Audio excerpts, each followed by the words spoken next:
वो सबसे कंपेयर करोगे तो काफी इजी चैप्टर है, ना ज्यादा बड़ा भी, इजी चैप्टर है, ठीक है ना। जो टॉपिक्स है वो भी काफी आसान है, ठीक है। और अगर आप लोग प्रीवियस ईयर के क्वेश्चंस देखोगे ना, बात मत करो, प्रीवियस ईयर के क्वेश्चंस देखोगे ना, तो इसमें से कुछ ही टाइप्स के क्वेश्चंस है जो बार बार रिपीट होते हैं, समझ में अच्छे से। तो ज्यादा फोकस उन्हीं क्वेश्चंस पे रखना, स्पेशली ट्रांसफार्मर वाला पार्ट, ट्रांसफार्मर और इंडक्शन वाला पार्ट लास्ट में, वो काफी ज्यादा टाइम वही पूछा गया इस चैप्टर से, ठीक है ना। तो क्या रिपीटेडली आया है इस चैप्टर में से, उसके ऊपर ज्यादा फोकस रखना। मैं तो सब पढ़ाऊंगा आपको, ये मेरा काम है वो, है ना, लेकिन तुमको ज्यादा फोकस उस पर रखना है जो बोर्ड में ज्यादा बार आया है, क्योंकि मैंने ऐसा नोटिस किया इस चैप्टर से सेम टाइप के क्वेश्चन रिपीटेडली बार बार पूछते हैं। समझ आ रहा अच्छे से, ठीक है। थियरी की बात करो, न्यूमेरिकल की नहीं, थियरी की बात करो, ठीक है। पता चला न्यूमेरिकल वही 4 पढ़ के गए जो 4 आए थे, अब बोले अयूब सर बोले थे इसी में से आएगा। भरोसा नहीं तुम लोग का।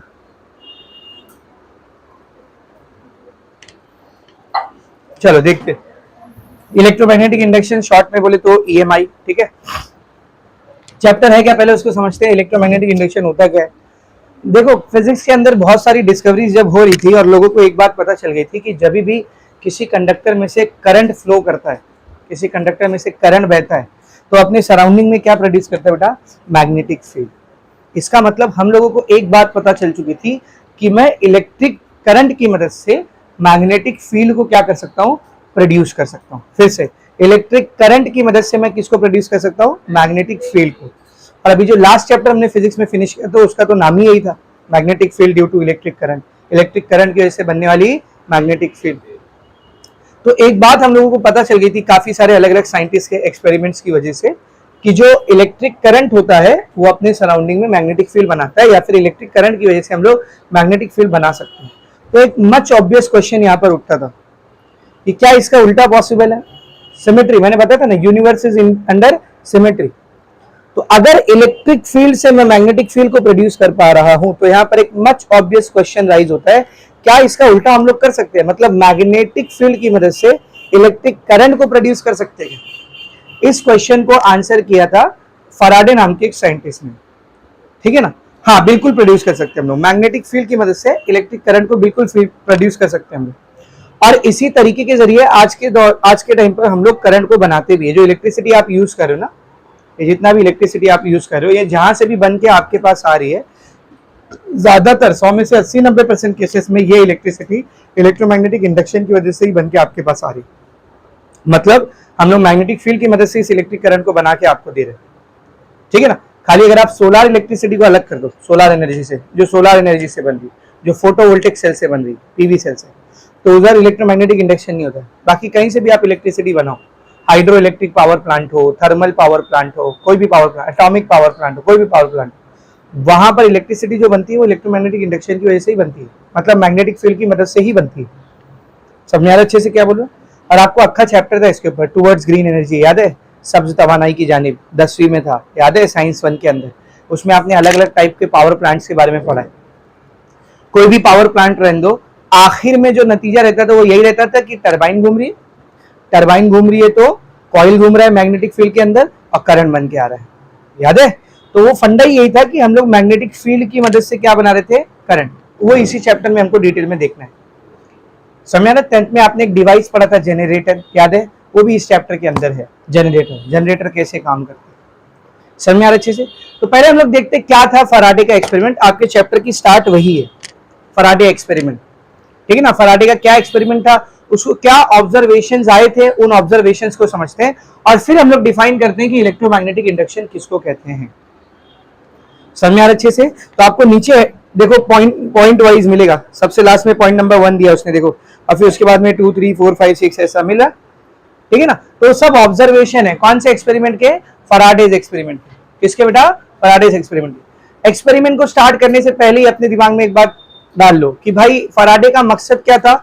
He was trying to find out, am I able to produce electric field या electricity using magnetic field? क्या मैं मैग्नेटिक फील्ड की मदद से इलेक्ट्रिक फील्ड को बना सकता हूं, ये उसका एक मेन क्वेश्चन था। क्योंकि इलेक्ट्रिक फील्ड की मदद से मैग्नेटिक फील्ड बनती है, तो उसको देखना यह था कि मैग्नेटिक फील्ड से इलेक्ट्रिक फील्ड बनती है या नहीं। समझ। तो 2 एक्सपेरिमेंट वहां पे आपको दिए हुए, एक एक्सपेरिमेंट है कॉइल और मैग्नेट का, एक एक्सपेरिमेंट है कॉइल और मैग्नेट का, और एक एक्सपेरिमेंट है 2 कॉइल का। किसका बेटा? दो कॉइल। दोनों को वन बाय वन मैं आपको एक्सप्लेन करता हूँ। पहले कॉइल और मैग्नेट वाला एक्सपेरिमेंट लेते हैं। फराडे ने क्या किया, एक वायर का कॉइल लिया, इसको बैटरी एटरी नहीं लगाया उसने, बैटरी एटरी नहीं लगाया, हाँ गैल्वेनोमीटर लगाया इधर। क्या लगाया बेटा इधर? क्या करता है गैल्वेनोमीटर? करंट को देखते हैं ना, अगर करंट प्रोड्यूस हुआ है तो गैल्वेनोमीटर की सुई में डिफ्लेक्शन होगा, चाहे कोई भी डायरेक्शन में करंट प्रोड्यूस हो। गैल्वेनोमीटर हम लोग खास तौर पे इसलिए यूज करते हैं जब करंट का डायरेक्शन पता ना हो किस डायरेक्शन में आए, क्योंकि गैल्वेनोमीटर का जीरो किधर होता है? बीच में। अगर करंट एक डायरेक्शन में बह रहा है, सुई इस तरफ जा रही, करंट का डायरेक्शन चेंज होगा तो सुई अपोजिट साइड जाने लगी।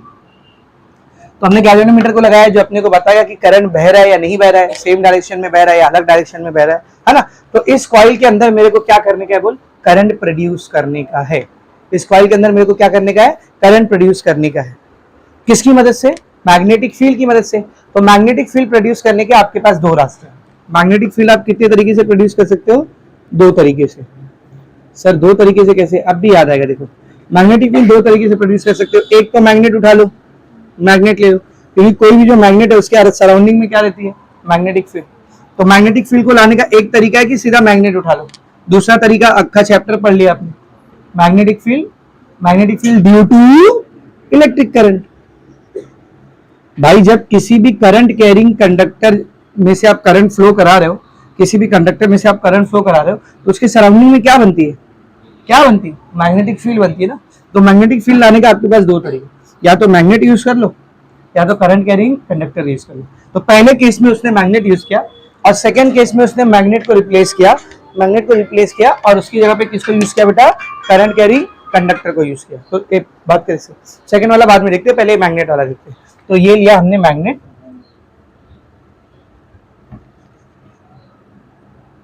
यह है मैग्नेट नॉर्थ साउथ ऐसा, ठीक है। तो उसका मेन मकसद क्या था भाई कि जब वायर में से करंट बहता है तो सराउंडिंग में मैग्नेटिक फील्ड आती है, तो ये वायर है, उसको मैं मैग्नेटिक फील्ड दे देता हूँ, उसके बाजू में मैग्नेट रख देता हूँ, तो वायर के अंदर क्या बनना चाहिए?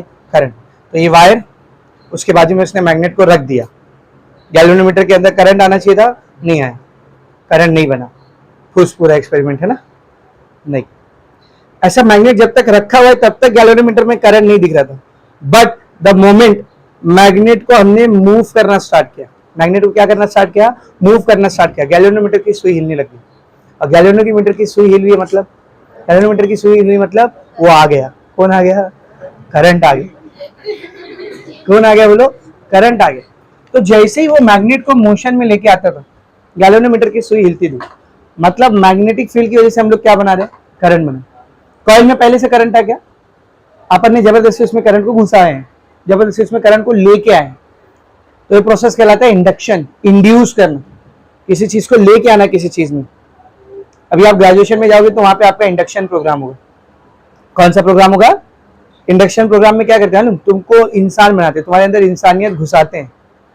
वहां पे जाते हो, तुमको बात करने की तमीज नहीं, कपड़े पहनने की तमीज नहीं, कैसा भी कपड़ा पहने, कैसे भी बाल रखे, बात करे। वो सर क्या हुआ ना मालूम, अपन उधर गए थे ना वहां पे उस दिन, देखो है ना। तो अब आप ऐसा बिजनेस लाइफ में जाके, कॉर्पोरेट वर्ल्ड में जाके ऐसे बात नहीं कर सकते ना। वहाँ पे इंडक्शन ट्रेनिंग होती है, वहाँ पे आपको सिखाया जाता है कपड़े कैसे पहनने हैं, कौन से कलर के पहनने हैं, इन कैसे करना है, टक इन कैसे करना है। हाँ कौन है? कौन है बोला सामने? इस्लाम क्या हुआ है? एक बड़ी वाली बहन आई क्या? ठीक है, टक इन कैसे करना है, बात कैसे करना है, बिहेव कैसे करना है, बात करने का तरीका, खड़े कैसे रहना है, ऐसा ऊपर देख के बात नहीं करने का, सामने आई कांटेक्ट रख के बात करने का। तो आपके अंदर मैनर, डिसिप्लिन, तौर तरीके, इसको घुसाया जाता है, इंड्यूस किया जाता है। इसीलिए उस प्रोग्राम को क्या बोलते हैं हम लोग? Induction programme. क्या बोलते हैं बोल? Induction programme. अरे थैंक यू सो मच, समझ में आ रहा अच्छे से? क्या बोलो, ठीक है ना। तो इंडक्शन वर्ड का मतलब क्या होता है मालूम? कोई चीज किसी में थी नहीं, हमने उसको उसके अंदर घुसा है। तो ये प्रोसेस क्या कहलाता है? इंडक्शन या इंड्यूस करना। तो इस कॉइल में करंट था क्या पहले से? बोलो था क्या? नहीं। हम लोग मैग्नेटिक फील्ड की वजह से उसके अंदर करंट क्या कर रहे? घुसा रहे, है कि नहीं?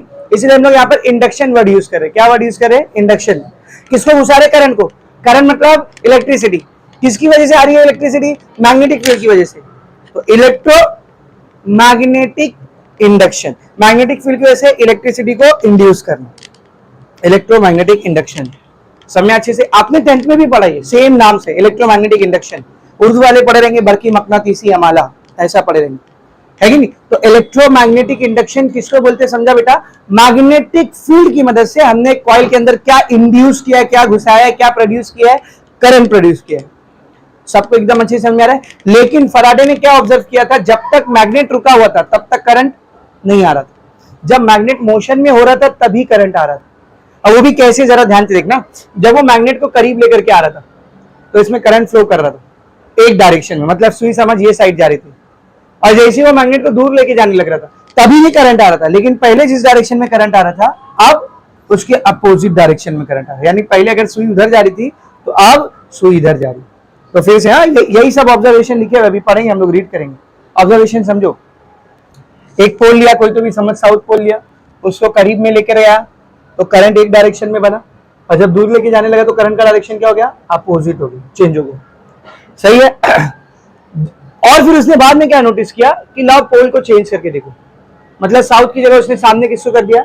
नॉर्थ को कर दिया।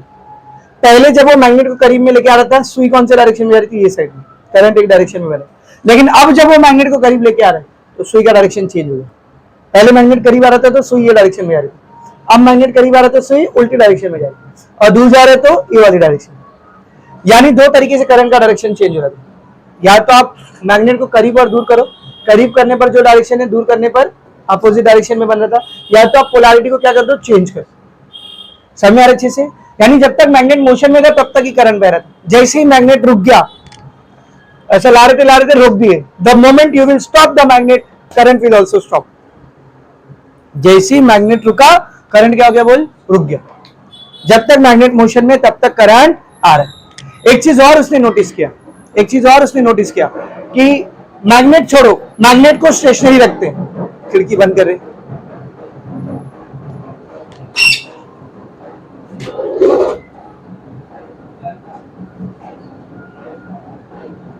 निकालना हो बंद कर। एक ठंडी के मौसम में और एक गर्मी के मौसम में बहुत शादी होती है, बारिश में कोई नहीं करता।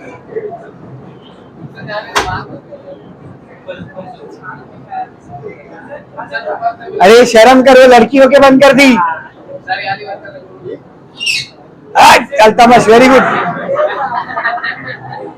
अबे नालायक, एक हाथ ऐसा ऊपर लगा, एक हाथ ऐसा नीचे लगा और खींच।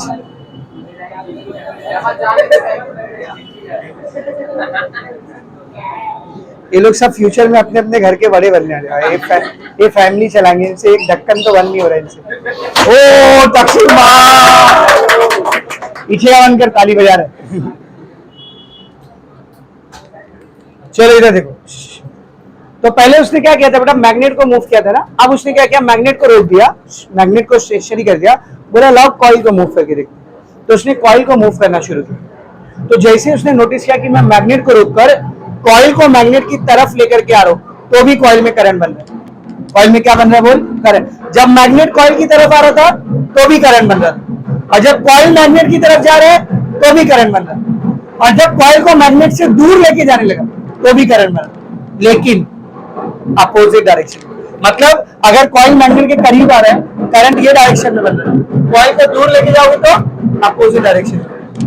समझ में आ रहा है अच्छे से? या तो मैग्नेट मूव करना चाहिए या फिर कॉइल, दोनों में से कोई एक मूव करना चाहिए। क्या होगा अगर दोनों को मूव करेंगे? अब तो सोने पे सुहागे, एक को मूव करने पे करंट बन ही रहा था, तो दोनों को मूव करेंगे तो भी बनेगा, जाहिर सी बात है। तो अगर कॉइल और मैग्नेट एक दूसरे के करीब आ रहे थे तो भी करंट बन रहा था, कॉइल और मैग्नेट एक दूसरे के दूर जा रहे थे तो भी करंट बन रहा था, पर डायरेक्शन अपोजिट। इसका मतलब या तो एक रुका हुआ दूसरा मोशन में होना चाहिए, या तो दोनों ही क्या होना चाहिए? मोशन में। फिजिक्स में ऐसे मोशन को क्या कहते हैं? एक रुका हुआ है दूसरा मोशन में, या ये रुका हुआ है ये मोशन में, या दोनों एक साथ मोशन में। ऐसे मोशन को क्या करते हैं? नहीं मालूम? जब दो बॉडी के मोशंस को हम लोग आपस में कंपेयर करते हैं ना, कि this is moving with respect to this, मतलब ये स्टेशनरी और ये मूव कर रहा है, और this is moving with respect to this, मतलब ये स्टेशनरी ये मूव कर रहा है, और both are moving towards each other और अवे फ्रॉम ईच अदर। तो ऐसे मोशन को हम लोग रिलेटिव मोशन कहते हैं। क्या कहते बोल? Relative motion. ऐसे मोशन को क्या कहते बोल? Relative motion. मतलब करंट कब कब आ रहा था? जब कॉइल और मैग्नेट दोनों कौन से मोशन में थे? रिलेटिव मोशन में थे। रिलेटिव मोशन मतलब या तो एक रुका हुआ है दूसरा मूव कर रहा है, या तो दोनों एक दूसरे की तरफ या एक दूसरे से दूर मूव कर रहे हैं। समझा अच्छे से। एक चीज और उसने नोटिस किया, क्या जरा इधर ध्यान से सुनना, जब वो मैग्नेट को ऐसा लेके आ रहा था तो थोड़ा बहुत करंट बन रहा था, और जब वो मैग्नेट को ऐसा लेके आ रहा था तो करंट ज्यादा बन रहा था। यानी कि मोशन चाहे मैग्नेट का हो चाहे कॉइल का हो, मोशन की वेलोसिटी डिसाइड कर रही थी कि करंट कितने मैग्नीट्यूड का बनेगा। मोशन की वेलोसिटी डिसाइड कर रही थी कि करंट कितने मैग्नीट्यूड का बनेगा। ज्यादा वेलोसिटी मतलब ज्यादा करंट, कम वेलोसिटी मतलब कम करंट। सबको समझा? तो ये पहला एक्सपेरिमेंट हो गया। कौन सा? कॉइल और मैग्नेट का। फर्स्ट एक्सपेरिमेंट किसका था बोल? कॉइल और मैग्नेट का। एकदम अच्छे से समझा सबको। अब मैं आपको बता दूं कि यहाँ पे करंट बन क्यों रहा है। मोशन की वजह से नहीं बन रहा है। असल में मुद्दा क्या है मालूम?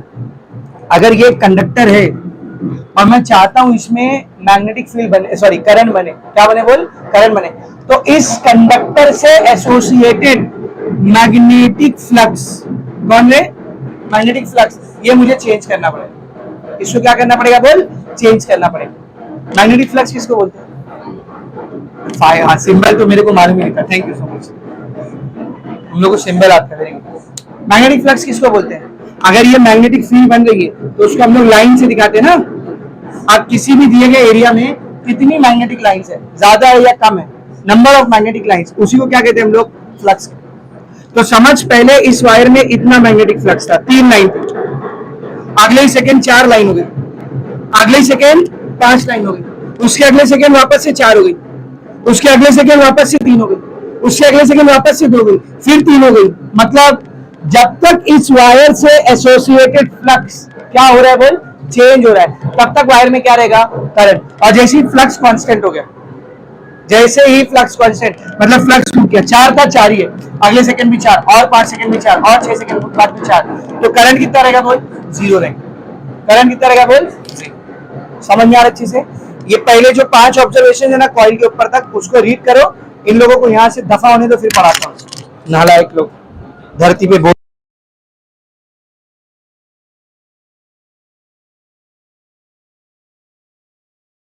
जब तक मैग्नेटिक फ्लक्स कांस्टेंट रहेगा तब तक करंट नहीं बने।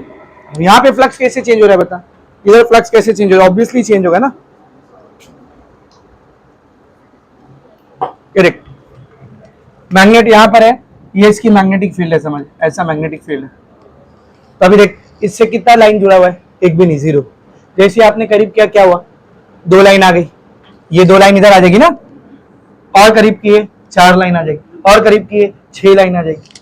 मतलब जैसे जैसे मैग्नेट उससे करीब आएगा, मैग्नेटिक फ्लक्स क्या हो रहा है? इंक्रीज हो रहा है ना। इंक्रीज हो रहा है मतलब चेंज हो रहा है, तो कॉइल में क्या आ रहा है? करंट। और जब मैग्नेट को दूर लेके जा रहे हो तब क्या होगा बोल? मैग्नेटिक लाइन धीरे धीरे क्या होगी? कम होगी, यानी डिक्रीज होगी। और डिक्रीज भी हो रही मतलब क्या हो रही? चेंज हो रही।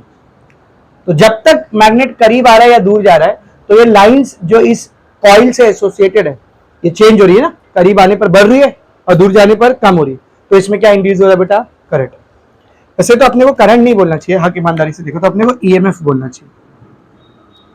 क्या बोलना चाहिए बोल? ईएमएफ, इलेक्ट्रोमोटिव फोर्स, जिसको हम लोग आसान भाषा में क्या बोल देते हैं? वोल्टेज। क्यों सर करंट बोले तो क्यों नहीं चलेगा? बिल्कुल करंट बन रहा है यहाँ पर, उसमें कोई दो राय नहीं है, यहाँ पर करंट बन रहा है और हम लोग करंट नहीं बोलेंगे। क्यों नहीं बोलेंगे करंट? ईएमएफ ही क्यों बोलेंगे? बेटा कोई चीज प्रोड्यूस हो रही है, इलेक्ट्रिसिटी प्रोड्यूस हो रही है। What is electricity? It is a form of energy ना। एनर्जी अपने आप प्रोड्यूस हो सकती है क्या? कौन सा law? Law of conservation of energy. We can not create energy, we can not destroy energy, we can only transfer it. तो अचानक से यहाँ पर एनर्जी कैसे आ जा रही है? अचानक से नहीं आ रही, हम लोग ट्रांसफर कर रहे हैं। ये मैग्नेट अपने आप मूव कर रहा है क्या? उसको मूव कराने के लिए क्या देना पड़ रहा है? एनर्जी देना पड़ रहा है। तो मैग्नेट को मूव करने के लिए हमारे जरिए दी गई जो मैकेनिकल एनर्जी है, वही किसमें कन्वर्ट हो जा रही है? Electric energy. अब जो करंट होता है वो एनर्जी का फॉर्म नहीं होता है। हाँ, जो ईएमएफ या फिर वोल्टेज होता है, ये क्या होता है बेटा? इलेक्ट्रोमोटिव फोर्स या वोल्टेज, ये क्या होता है? ये एनर्जी होता है। इलेक्ट्रोमोटिव फोर्स मैंने पढ़ाते वक्त ही बताया, करंट इलेक्ट्रिसिटी में समझा रहा था। एक टाइप का फोर्स नहीं है, एक टाइप की एनर्जी है जो करंट को कंटिन्यू फ्लो करवाता है कि नहीं? तो भाई एनर्जी दे रहे हो तो एनर्जी बननी चाहिए। तो हक ईमानदारी से देखा जाए तो हम लोग को करंट नहीं बोलना चाहिए, क्या बोलना चाहिए? ईएमएफ। क्योंकि हम लोग यहाँ पर एनर्जी दे रहे हैं, तो इधर इंड्यूस भी क्या होनी चाहिए? एनर्जी। और एनर्जी मतलब करंट नहीं, करंट तो बस फ्लो ऑफ चार्ज हो, तो मोशन है बस, है ना, वेलोसिटी, मोशन ऑफ चार्ज, खत्म। एनर्जी दे रहे तो प्रोड्यूस भी क्या होना चाहिए, एनर्जी। तो एनर्जी को बताने के लिए कि यहाँ पर एनर्जी इंड्यूस हो रही है, एनर्जी बन रही है, हम लोग क्या वर्ड यूज करेंगे, ईएमएफ वर्ड यूज करेंगे। कौन सा वर्ड यूज करेंगे, ईएमएफ। और जाहिर सी बात है जिस सर्किट में ईएमएफ है, वोल्टेज है, वहां करंट अपने आप आएगा, तो करंट की जगह हम लोग क्या बोलेंगे, बोल ईएमएफ। तो जब तक कॉइल और मैग्नेट के बीच में रिलेटिव मोशन है तब तक कॉइल के अंदर क्या इंड्यूस हो रहा है, ईएमएफ इंड्यूस हो रहा है। क्या इंड्यूस हो रहा है, बोल ईएमएफ। ईएमएफ इंड्यूस हो रहा है मतलब करंट इंड्यूस हो रहा है। और जैसे ही मोशन रुक गया, ईएमएफ इंड्यूस होना भी बंद हो गया, करंट आना भी बंद हो गया। समझ आ रहा है। तो देखो जरा क्या जो जो मैंने अभी आपको समझाया है, यही सारे ऑब्जर्वेशन वहां पे दिए, सब लोग ध्यान से देखेंगे बेटा। पहले फर्स्ट वाला ऑब्जर्वेशन देखेंगे सब लोग, क्या दिया है, when a magnet approaches a closed circuit consisting of a coil, जब मैग्नेट इस क्लोज सर्किट या फिर कॉइल के करीब में आ रहा है, अप्रोचिंग मतलब करीब में आ रहा है कि नहीं, it produces a current in it, coil के अंदर क्या प्रोड्यूस हो रहा है बेटा, current. This current is known as induce current. इस करंट को हम लोग क्या बोलते हैं, क्यों बोल रहे हैं इंड्यूस करंट, समझा ना बेटा, क्योंकि ये इंडक्शन की वजह से है, इंड्यूस हुआ है, पहले से नहीं था, ठीक है ना। आगे देखेंगे second one, when the magnet is taken away from the close circuit, जब मैग्नेट को सर्किट से अवे मतलब दूर लेके जा रहे हैं, a current is again produce, current फिर से बनता है, बट लेकिन in the opposite direction with respect to that in experiment number 1 या पॉइंट नंबर 1। करंट बनता है लेकिन उसका डायरेक्शन क्या रहता है, पहले वाले केस से अपोजिट। सही बात है। तीसरा पॉइंट पढ़ो, if instead of the magnet, अगर मैग्नेट की जगह पर the coil is moved, coil को मूव किया जा रहा है टुवर्ड्स द मैग्नेट और अवे फ्रॉम इट, चाहे मैग्नेट की तरफ चाहे मैग्नेट से दूर, and induce current is produce in the coil, तो भी कॉइल में क्या प्रोड्यूस हो रहा है, बोल करंट प्रोड्यूस हो रहा है। सही बात है। मैग्नेट की जगह अगर कॉइल को भी मूव करेंगे या तो मैग्नेट के करीब या मैग्नेट से दूर, तो भी कॉइल में क्या प्रोड्यूस हो रहा है बेटा, करंट प्रोड्यूस हो रहा है। सही है। आगे बढ़ो, point number 4, if the polarity of the approaching और रिसीडिंग मैग्नेट इज चेंज, करीब आ रहे हैं या दूर जा रहे हैं, अप्रोचिंग रिसीडिंग मतलब करीब आ रहा दूर जा रहा, करीब आ रहे या दूर जा रहे मैग्नेट की अगर हमने पोलैरिटी बदल दी, क्या बदल दी, पोलैरिटी, यानी अगर पहले नॉर्थ पोल करीब आ रहा था और दूर जा रहा था, तो अब हमने किसको करीब और दूर कर दिया, साउथ पोल को करीब ला रहे या दूर लेके जा रहे, तो करंट का डायरेक्शन क्या हो जाता है, चेंज हो जाता है। देख, the direction of the induce current in the coil also change. सही है। पांचवा point, the magnitude of induce current depends on the relative speed of the coil with respect to the magnet. Coil और magnet के बीच में कितनी relative speed या velocity है, उसके ऊपर करंट का मैग्नीट्यूड डिपेंड करता है। अभी बता रहा था ना, अगर वेलोसिटी ज्यादा रही थी तो करंट भी ज्यादा था, और वेलोसिटी कम थी तो करंट भी कम था। ये सब अभी आगे हम लोग प्रूफ करने वाले हैं, डोंट वरी। डायरेक्शन क्यों बदल जा रहा है ये सब भी हम लोग देखेंगे, अभी खाली ऑब्जर्वेशन समझो, ठीक है ना। आगे देखेंगे, it also depends upon the number of turns in the coil. ना सिर्फ वेलोसिटी की वजह से करंट चेंज हो रहा है, बल्कि ये जो कॉइल दिख रहा है, कॉइल में जितने ज्यादा नंबर ऑफ टर्न रहेंगे ना, उसकी वजह से भी करंट चेंज हो रहा है। तो दो चीजों की वजह से करंट का वैल्यू बढ़ रहा है, कम हो रहा है। कौन सी दो चीज बोल, कौन सी दो चीज, एक तो मोशन की वेलोसिटी ज्यादा रहेगी तो करंट ज्यादा, कम रहेगी तो करंट कम, और दूसरा number of turn in the coil, number of turn ज्यादा रहेगा तो भी करंट ज्यादा, नंबर ऑफ टर्न कम रहेगा तो भी करंट कम। तो ये ऑब्जर्वेशन हो गया कॉइल और मैग्नेट के। अब दूसरा वाला पार्ट उठाते हैं। दूसरे पार्ट में क्या करना है, मैग्नेट लेना है क्या। दूसरे पार्ट में हम लोग जो मैग्नेटिक फील्ड बनाएंगे वो मैग्नेट की वजह से नहीं बनाएंगे, किसकी वजह से बनाएंगे, बोल इलेक्ट्रिक करंट की वजह से ही बनाएंगे। समझ में आ रहा अच्छे से। तो वो सेकंड पार्ट, तो उसमें दोनों कॉइल रहेंगे, एक कॉइल एक मैग्नेट नहीं रहेगा, दोनों क्या रहेगा, बोल कॉइल। फर्क सिर्फ इतना है, एक कॉइल में करंट अपने को बनाने का है और एक कॉइल में करंट अपने को देने का है। समझ में आ रहा है अच्छे से, is it very much clear. तो देखो नेक्स्ट पॉइंट क्या लिखा हुआ है, the induced current exist so long as there is a relative motion between the coil and the magnet. ये भी मैंने आपको बताया, करंट सिर्फ तब तक रहेगा जब तक कॉइल और मैग्नेट के बीच में क्या बेटा, रिलेटिव मोशन, या तो दो में से एक मूव करना चाहिए या तो दोनों मूव करना। जैसे ही मोशन खत्म, करंट इंड्यूस होना भी क्या हो गया, बंद हो। तो ये पूरे जो 6 ऑब्जर्वेशंस आपको दिए हुए, किसके दिए हुए, कॉइल और मैग्नेट के। अगर आपको क्वेश्चन पूछा, write down any 3, write down any 4 observations of coil and magnet experiment done by the Faraday to understand या डिफाइन इलेक्ट्रोमैग्नेटिक इंडक्शन। फैराडे ने इलेक्ट्रोमैग्नेटिक इंडक्शन को पढ़ने के लिए जो कॉइल और मैग्नेट का एक्सपेरिमेंट किया था, उसके कोई 3 या 4 पॉइंट्स लिखो, लिख लेंगे, समझा। तो ये तो हुआ कॉइल और मैग्नेट का। आप किसका देखेंगे, दो कॉइल। आप किसका देखेंगे, बोल दो कॉइल का। तो नीचे देख उसका डायग्राम बना दिख रहा है बेटा। तो दो कॉइल वाला एक्सपेरिमेंट क्या है, सेम ही है, कुछ अलग नहीं, सेम है, बस इधर मोशन नहीं होगा। अरे सर मोशन नहीं होगा तो करंट कैसे बनेगा, आराम से बनेगा। इधर देख, यहां पर मैंने एक कॉइल लिया, ये पहला कॉइल है, ठीक है ना। इस कॉइल को मैंने अटैच किया है बैटरी से। किससे अटैच किया है बोल? बैटरी के साथ साथ मैंने इसमें रियोस्टाट भी लगाया। रियोस्टाट क्यों लगाते बोल? Why do we give rheostat in the circuit? Resistance change करने की। रियोस्टाट में वो चूड़ी लगी रहती ना, रिंग, उसको मूव करते तो सर्किट का रेजिस्टेंस क्या होता है? बदलता है। और रेजिस्टेंस बदलेगा तो क्या बदलेगा? करंट बदलेगा। तो इस रियोस्टाट की मदद से मैं करंट को चेंज कर सकता हूँ। यहाँ पर समझ मैंने स्विच ले लिया ऑन और ऑफ करने के लिए। तो ये मेरा पहला वाला कॉइल है। इसमें हम लोग करंट प्रोड्यूस कर रहे हैं, करंट दे रहे हैं। बैटरी है इधर, मतलब करंट हम लोग दे रहे हैं इसमें। तो इस वाले कॉइल को प्राइमरी कॉइल बोलते हैं। चैप्टर का जो सबसे आखिरी टॉपिक है ट्रांसफार्मर, जो सबसे इंपॉर्टेंट टॉपिक है इस चैप्टर से, सबसे ज्यादा बार बोर्ड में वही पूछा है, ट्रांसफार्मर। उसमें भी ये वर्ड आएगा प्राइमरी कॉइल, सेकेंडरी कॉइल। समझ में आ रहा है? तभी से समझ लो प्राइमरी कॉइल किसको बोलते हैं, सेकेंडरी कॉइल किसको बोलते हैं। जिस कॉइल को हम लोग करंट देते हैं, जिस कॉइल को हम लोग करंट प्रोवाइड करते हैं, उसको हम लोग कौन सा कॉइल कहते हैं बोल? Primary coil. अब बाजू में एक कॉइल और लिया मैंने, बाजू में एक कॉइल और लिया है, लेकिन इसमें करंट दिया नहीं है मैंने। इसमें मेरे को करंट प्रोड्यूस करने का, इंड्यूस करने का, इस कॉइल की वजह से। तो ये वाला जो कॉइल है जिसमें हम लोग इंडक्शन कराएंगे, करंट को प्रोड्यूस कराएंगे, इस कॉइल को सेकेंडरी कॉइल कहते हैं। इसको क्या कहते हैं बेटा? Secondary coil. ये दोनों आपस में कांटेक्ट में नहीं है, करीब है, कांटेक्ट में नहीं, स्पेस है बीच में। समझ में आ रहा अच्छे से? तो अब ऑब्जर्वेशंस क्या थे? समझो स्विच ऑफ है, मतलब इसमें से करंट नहीं बह रहा है।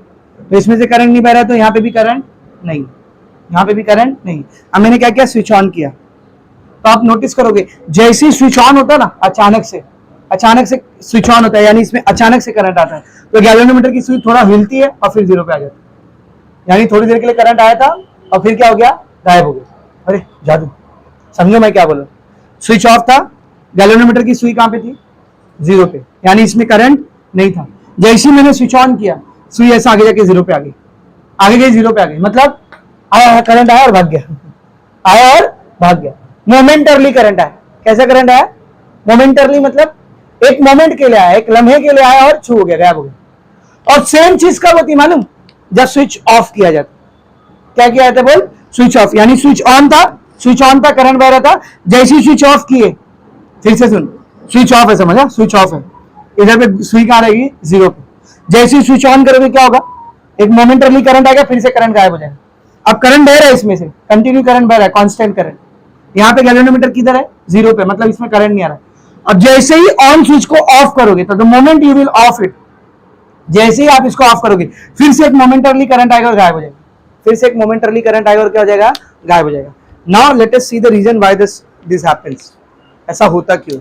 मोमेंटरली करंट क्यों आ रहा है? बेटा अभी थोड़ी देर पहले मैंने आपको बताया करंट इंड्यूस कब होता है? जब वायर से एसोसिएटेड फ्लक्स चेंज हो। क्या चेंज हो बोल?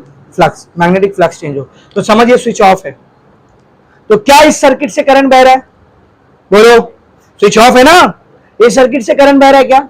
अगर इस कॉइल से करंट नहीं बह रहा है तो क्या इसके सराउंडिंग में मैग्नेटिक फील्ड बनेगी? मैग्नेटिक फील्ड नहीं है, मतलब मैग्नेटिक फ्लक्स नहीं है। तो इस वाले कॉइल के पास कितना फ्लक्स है? जीरो, क्योंकि भाई इसी का फ्लक्स इसको मिलेगा ना। ये जो है वो इसकी ही मैग्नेटिक फील्ड के अंदर रखा हुआ रहेगा ना, इधर फील्ड ही नहीं है तो वहां पे भी फील्ड कितनी रहेगी? जीरो, कोई फ्लक्स नहीं। पर आप जैसे ही स्विच को ऑन करते हो, अचानक से क्या आता है? करंट। अचानक से क्या आता है? करंट। तो इसमें से करंट आया तो ये क्या बनाएगा अपने सराउंडिंग में? Magnetic field. मैग्नेटिक फील्ड मतलब मैग्नेटिक लाइंस, मैग्नेटिक फील्ड मतलब मैग्नेटिक लाइंस। अभी ठीक है मैग्नेटिक लाइंस, अचानक से आई तो चेंज हुई ना फौरन, अभी तक नहीं थी, अचानक से चार लाइन आई, चेंज हुई ना, इसीलिए मोमेंटरली करंट आता है। तो फिर वापस जीरो पे क्यों चले जाते हैं? उसके बाद तो कांस्टेंट हो गया ना, चार लाइन आ गई, फिर चार ही है, बदल ही नहीं रही। तो जब तक फ्लक्स कांस्टेंट है तब तक करंट दिखेगा क्या? नहीं, इसीलिए वो वापस से जीरो पे आ जाती है।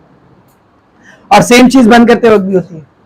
जैसे आप इसको बंद करोगे, इसके साथ चार लाइन थी, जैसे आपने बंद किया अचानक से चारों लाइन गायब, यानी थोड़ी देर के लिए, मोमेंट के लिए, एक लम्हे के लिए फ्लक्स चेंज हुआ, तो यहाँ पर करंट आया और वापस जीरो की हो गया, क्योंकि फिर फ्लक्स गायब भी हो गया ना।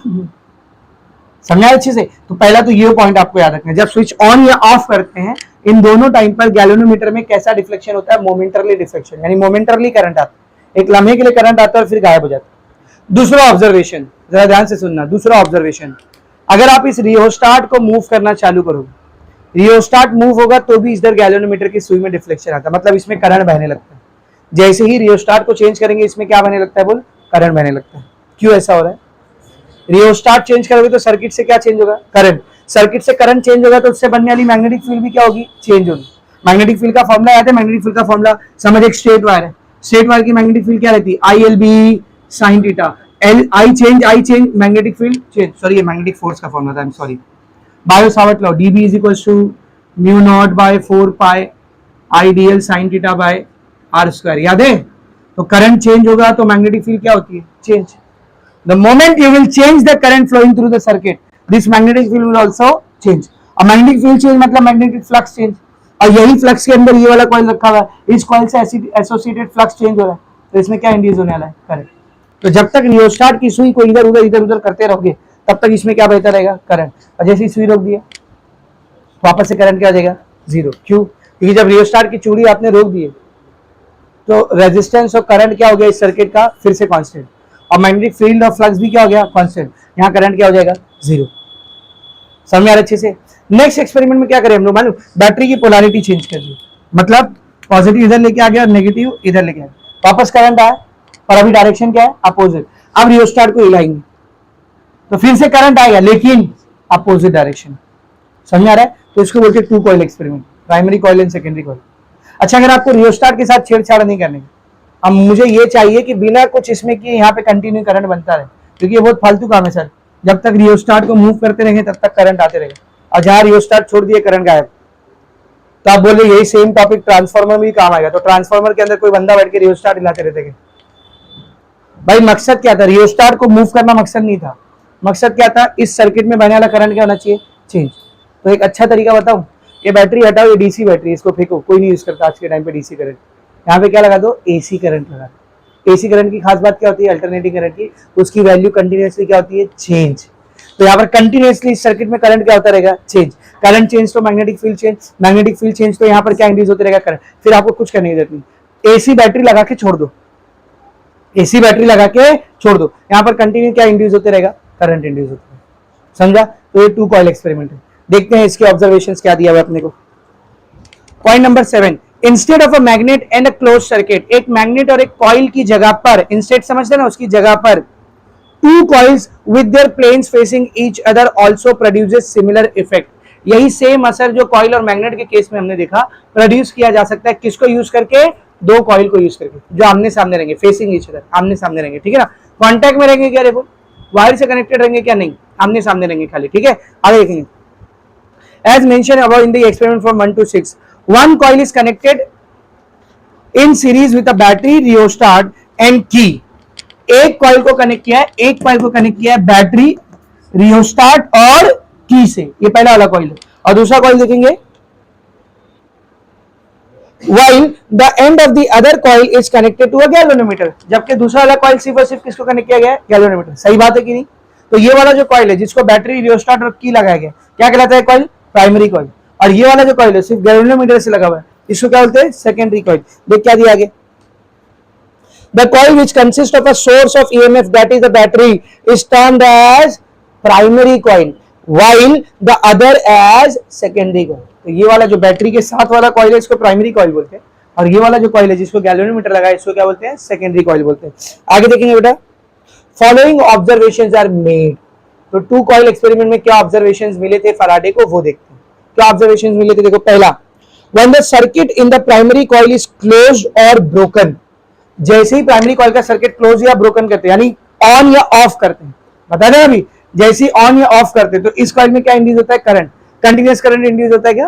कैसा? Momentarily current. एक लम्हे के लिए आता है फिर गायब हो जाता है. देखो तो क्या लिखा है. When the circuit in the primary coil is closed or broken, a momentary deflection is produced in the galvanometer at the time of make or break. जिस टाइम पर सर्किट को मेक या ब्रेक किया जा रहा है, वो आसान भाषा में ऑन ऑफ होना चाहिए था, उसको थोड़ा हीरो बन के उसने मेक ब्रेक लिख दिया है. बात एक ही है. तो जिस टाइम पर सर्किट ऑन या ऑफ हो रहा है प्राइमरी कॉइल का, उस टाइम पर गैल्वेनोमीटर में डिफ्लेक्शन हो रहा है, लेकिन कैसा? मोमेंटरी. मोमेंटरी मतलब बस उसी लम्हे के लिए डिफ्लेक्शन हुआ, वापस से जीरो हो गया. क्यों हुआ ऐसा वो मैं आपको एक्सप्लेन कर चुका हूं. आगे देखेंगे बेटा. When the circuit is closed or broken, the direction of the deflection in the galvanometer are opposite to each other. अगर स्विच ऑन करने पर गैल्वेनोमीटर की सुई वहां भाग के वापस आई थी, तो स्विच ऑफ करने के टाइम पर पीछे जाके वापस, यानी डायरेक्शन अपोजिट रहेगा. तो जब स्विच ऑन करते तो अचानक से फ्लक्स बढ़ता है, और स्विच ऑफ करते तो अचानक से फ्लक्स कम होता है. इसीलिए करंट प्रोड्यूस जो हो रहा है उसका डायरेक्शन भी क्या रहता है, अपोजिट रहता है। आगे देखेंगे दूसरा observation, when there is a relative motion between the two coil with their circuit closed, an induced current is produced in the secondary coil but it exists so long as there is a relative motion between the coil। एक चीज ये भी है, समझो मैंने switch on किया, रियोस्टार को नहीं चेंज कर रहा हूं, बैटरी भी ऐसी लगी हुई, और अब क्या कर रहा हूं, दोनों में से एक कॉइल को मूव कर रहा हूं, या तो सेकेंडरी को मूव करो, या तो प्राइमरी को मूव करो, या तो दोनों को मूव करो। तो अगर दोनों कॉइल के बीच में रिलेटिव मोशन होगा तो भी यहां पर क्या आएगा, करंट है। क्यों आएगा बता, सेम ये वाला केस हो गया ना भाई, जब इसको चेंज करोगे तो उससे एसोसिएटेड फ्लक्स क्या होगा, जब इसको मूव करोगे तो फ्लक्स चेंज होगा ना, ये दूर जाएगा तो फ्लक्स कम होगा, करीब आएगा तो फ्लक्स बढ़ेगा, या इसको रोक के इसको करीब लाओगे तो फ्लक्स बढ़ेगा, दूर लेके जाओगे तो फ्लक्स कम होगा। तो मोशन करने पे फ्लक्स चेंज हो रहा है और फ्लक्स चेंज होगा तो करंट है। समझ में आ रहा अच्छे से, आगे देखिए बेटा। तीसरा point, whenever the current in the primary coil is change, अब मोशन नहीं करा रहे हम लोग, हम मोशन नहीं करा रहे, करंट चेंज करे प्राइमरी कॉइल का। कैसे करंट चेंज कर सकते हो, या तो रियोस्टाट को इधर उधर करके ताकि इसका करंट बदले, या फिर डीसी सर्किट को हटा के एसी सोर्स लगाकर। समझ रहे, देखो whenever the current in the primary coil is changed, either increase or decrease, चाहे करंट बढ़ा लो चाहे करंट कम कर लो, by sliding the rheostat jockey, rheostat की जॉकी को स्लाइड करके मूव करके, a deflection is produced in the galvanometer। Galvanometer में क्या प्रोड्यूस होता है, डिफ्लेक्शन प्रोड्यूस होता है। सर इसने खाली रियोस्टाट की बात क्यों किया, इसने एसी सर्किट की बात क्यों नहीं, एसी सोर्स की बात क्यों नहीं किया? बेटा फैराडे का एक्सपेरिमेंट है और बहुत पहले का एक्सपेरिमेंट है, जब ही दुनिया चलती है किस पे थी, डीसी करंट पे, जब भी करंट इतना कॉमन नहीं था। एसी करंट बात की चीज है ना, thanks to sir Nikola Tesla, उन्होंने एसी करंट को इतना कॉमन किया, ये बहुत पहले की बात चली, इसीलिए वहां पे सिर्फ डीसी सोर्स है लैब के अंदर, ठीक है ना, इसीलिए सिर्फ रियोस्टाट की बात किया कि जब रियोस्टाट को डिफ्लेक्ट करते हैं हम लोग तो इस गैल्वेनोमीटर की सुई में डिफ्लेक्शन आता है, मतलब यहाँ करंट इंड्यूस होता है। क्यों, रीजन रियोस्टाट को डिफ्लेक्ट करने से सर्किट का करंट बदलेगा, करंट बदलेगा तो फील्ड या फिर फ्लक्स चेंज होगी, और फ्लक्स चेंज होगी तो इसमें क्या इंट्रोड्यूस होगा, करंट इंट्रोड्यूस होगा या इंड्यूस होगा। समझ अच्छे से, आगे देखो, this indicates the presence of induced current. The induced current exists so long as there is a change of current in the primary coil। जब तक प्राइमरी कॉइल का करंट चेंज होता रहेगा तब तक ही करंट इंड्यूस होते रहेगा।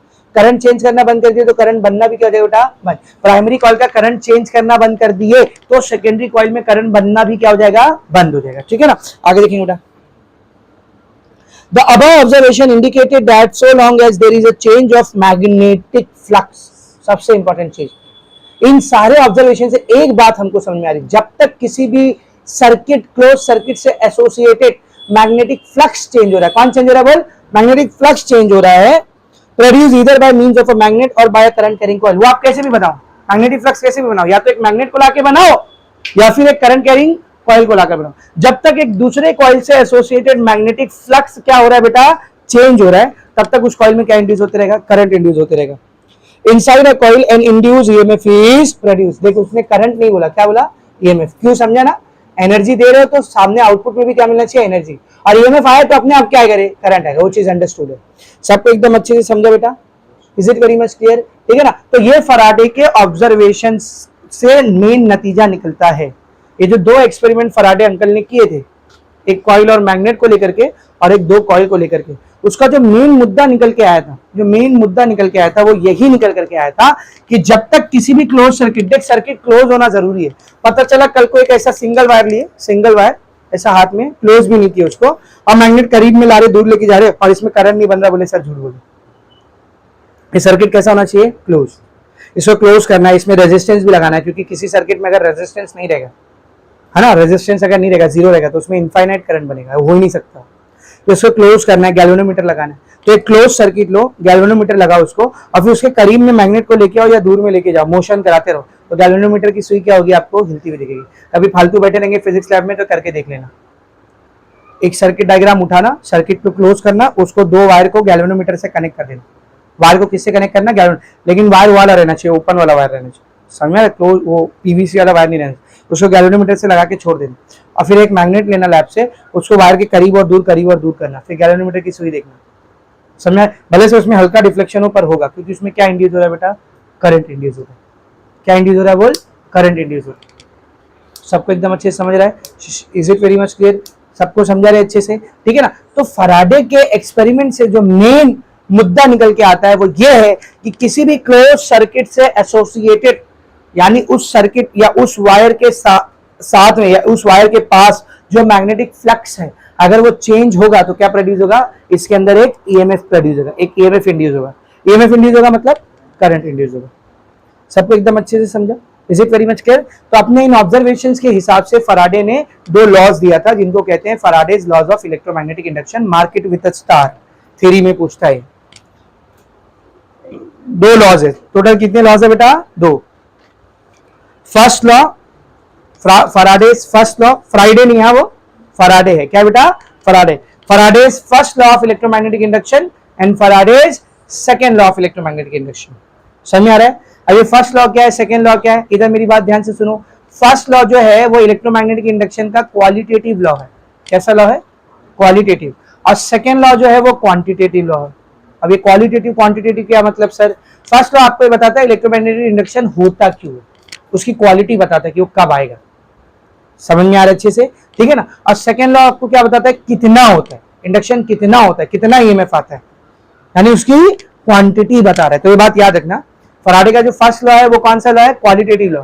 और जो सेकेंड लॉ है वो कौन सा लॉ है? Quantitative law. यानी फर्स्ट लॉ बस आपको ये बताएगा कि ईएमएफ क्यों प्रोड्यूस हो रहा है, क्यों इंड्यूस हो रहा है, और सेकेंड लॉ आपको ये बताएगा कि ईएमएफ कितना इंड्यूस हो रहा है। तो first law is the answer to क्यू and second law is the answer to कितना। समझ रहा? Why and how much, why and how much. पहला लॉ आपको ये बताता है कि ईएमएफ क्यों आ रहा है, वाई, और सेकेंड लॉ आपको ये बताता है कि ईएमएफ कितना आ रहा है, हाउ मच। बहुत ही आसान है, बहुत ही आसान है। सब लोग इधर ध्यान से देखो। क्यों आता है ईएमएफ सर्किट में? ईएमएफ क्यों आता है, इंड्यूस क्यों होता है? जब उससे एसोसिएटेड क्या चेंज होगा? फ्लक्स। यही है पहला लॉ, यही है फर्स्ट लॉ, खत्म। इसी को इंग्लिश में लिख देने का बस। समझा अच्छे से? अच्छा, फ्लक्स जितना ज्यादा चेंज होगा करंट उतना ज्यादा इंड्यूस होगा, और फ्लक्स जितना कम चेंज होगा करंट उतना कम चेंज होगा। तो rate of change of flux with respect to time, इसी को डायरेक्टली प्रोपोर्शनल है ईएमएफ इंड्यूस। अगर फ्लक्स ज्यादा चेंज हो रहा है, भाई मैग्नेट को एकदम तेज लेके आ रहे हैं, तो इस वायर से एसोसिएटेड फ्लक्स जल्दी जल्दी चेंज हो रहा है ना, तो rate of change of flux क्या है? ज्यादा, तो इसमें ईएमएफ भी कितना इंड्यूस होगा? ज्यादा। और rate of change of flux कम रहेगा तो ईएमएफ भी कम इंड्यूस होगा। बस यही है, दो लॉ खत्म। पहला लॉ क्या है बोल? पहला लॉ क्या है बोल? जब भी किसी वायर से क्लोज वायर से एसोसिएटेड फ्लक्स चेंज होता है उसमें क्या इंड्यूस होता है? ईएमएफ। और दूसरा लॉ क्या है? वो ईएमएफ किसको डायरेक्टली प्रोपोर्शनल होता है? Rate of change of flux with respect to time. अगर फ्लक्स जल्दी जल्दी चेंज हो रहा है, फास्ट चेंज हो रहा है, तो ईएमएफ भी ज्यादा इंड्यूस होगा, और फ्लक्स धीरे धीरे चेंज हो रहा है तो ईएमएफ भी कम इंड्यूस। भाई मैग्नेट को स्लो स्लो लेके आ रहे हो, एक सेकंड में एक ही लाइन बढ़ रही है तो करंट कम इंड्यूस होगा। मैग्नेट को फास्ट लेके आए, एक सेकंड में सीधा 10 लाइन आ गई, यानी फ्लक्स तेजी से चेंज हो रहा है, जल्दी जल्दी चेंज हो रहा है, तो ईएमएफ भी कैसा इंड्यूस होगा बोल? ज्यादा इंड्यूस होगा। बस यही है दो लॉ, खत्म। इसी को इंग्लिश में लिखने का आपको। फर्स्ट लॉ का कोई मैथमेटिकल इक्वेशन नहीं है, सेकंड लॉ का मैथमेटिकल इक्वेशन है, तो वो आपको याद रखना है। तो सबसे पहले देखेंगे फराडेज फर्स्ट लॉ, सबसे पहले देखेंगे फराडेज फर्स्ट लॉ। तो ये मिटा रहा हूं मैं, ये सब समझ गया ना सबको अच्छे से? Is it very much clear? ठीक है ना। सीधा हम लोग मेन मुद्दे पर आते हैं। तो जो पहला टॉपिक हमने पढ़ा है वो है फराडे के जरिए किए गए एक्सपेरिमेंट, जिसके जरिए वो इलेक्ट्रोमैग्नेटिक इंडक्शन के लॉज को बना पाया था। वो एक्सपेरिमेंट जिसके नतीजे के तौर पर उसने इलेक्ट्रोमैग्नेटिक इंडक्शन का लॉ दिया था। तो उन एक्सपेरिमेंट को आपको याद रखना है। दो एक्सपेरिमेंट है, एक मैग्नेट और कॉइल का एक्सपेरिमेंट है और एक दो कॉइल वाला एक्सपेरिमेंट है। याद रखेंगे दोनों का ऑब्जर्वेशन आपको याद रखना है। Is it very much clear? सबको एकदम अच्छे से समझा? अब आते हैं Faraday's law of electromagnetic induction. Faraday's law of electromagnetic induction. कितने लॉ है बेटा टोटल? दो लॉ है। तो फर्स्ट लॉ पहले कौन सा देखेंगे बेटा? First law. पूरा नाम क्या है इसका? Faraday's first law of electromagnetic induction. समझ में आ रहा अच्छे से? ये कौन सा लॉ है बेटा? एक क्वालिटेटिव लॉ है, मतलब ये सिर्फ क्वालिटी बता रहा है कि इलेक्ट्रोमैग्नेटिक इंडक्शन कब आएगा। That is it is the answer to why EMF is induce, why EMF is induce, it is the answer to why. ठीक है ना। तो क्यों इंड्यूस होता है ईएमएफ?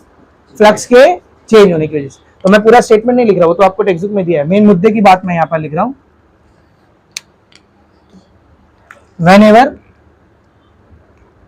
whenever फ्लक्स, या सॉरी फ्लक्स दो टाइप का होता है ना, इलेक्ट्रिक फ्लक्स भी तो होता है ना, हम लोग क्या मेंशन करेंगे इधर? Magnetic flux changes. जब भी मैग्नेटिक फ्लक्स चेंज होगा ईएमएफ इज इंड्यूस। क्या इंड्यूस होगा बोल? ईएमएफ। अब इसका जो पक्का स्टेटमेंट है, पूरा स्टेटमेंट है, अंडरलाइन करो उसको, क्या दिया देखो। First law, whenever there is a change of magnetic flux in a closed circuit and induced EMF is produced in the circuit. खत्म। कितनी आसान भाषा में लिखा, कितनी सिंपल लैंग्वेज में। जब भी किसी सर्किट में, close circuit, close word mention करना जरूरी है, उधर सर्किट क्लोज होना चाहिए। बीच से काट के खोल के बोलेंगे नहीं आ रहा है सर ईएमएफ, तो तुम गधे हो। क्लोज सर्किट से ही करंट बहता है हमेशा, समझा अच्छे से। तो जब भी किसी क्लोज सर्किट से जुड़ा हुआ EMF, sorry electro magnetic flux change होता है, तो उसमें क्या इंड्यूस होता है, बोल ईएमएफ इंड्यूस होता है। वेरी मच क्लियर हो गया फर्स्ट लॉ।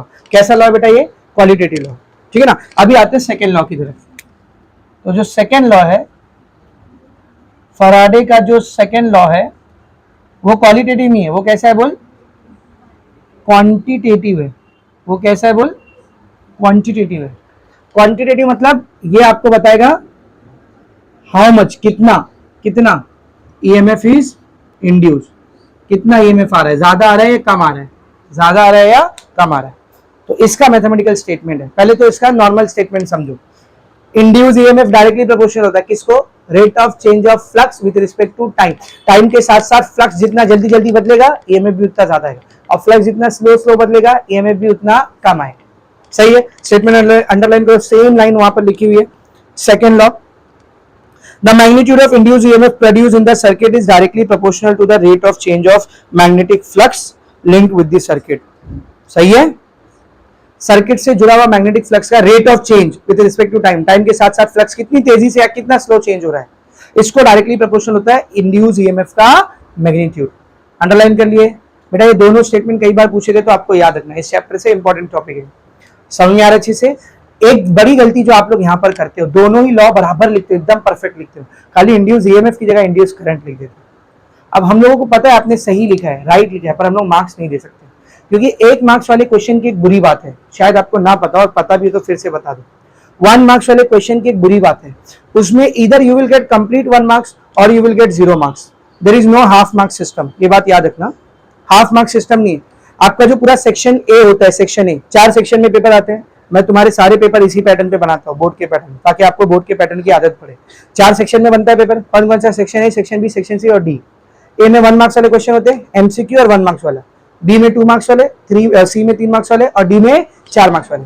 बी, सी और डी मतलब 2 मार्क्स, 3 मार्क्स, 4 मार्क्स, इसमें ऑप्शन रहता है।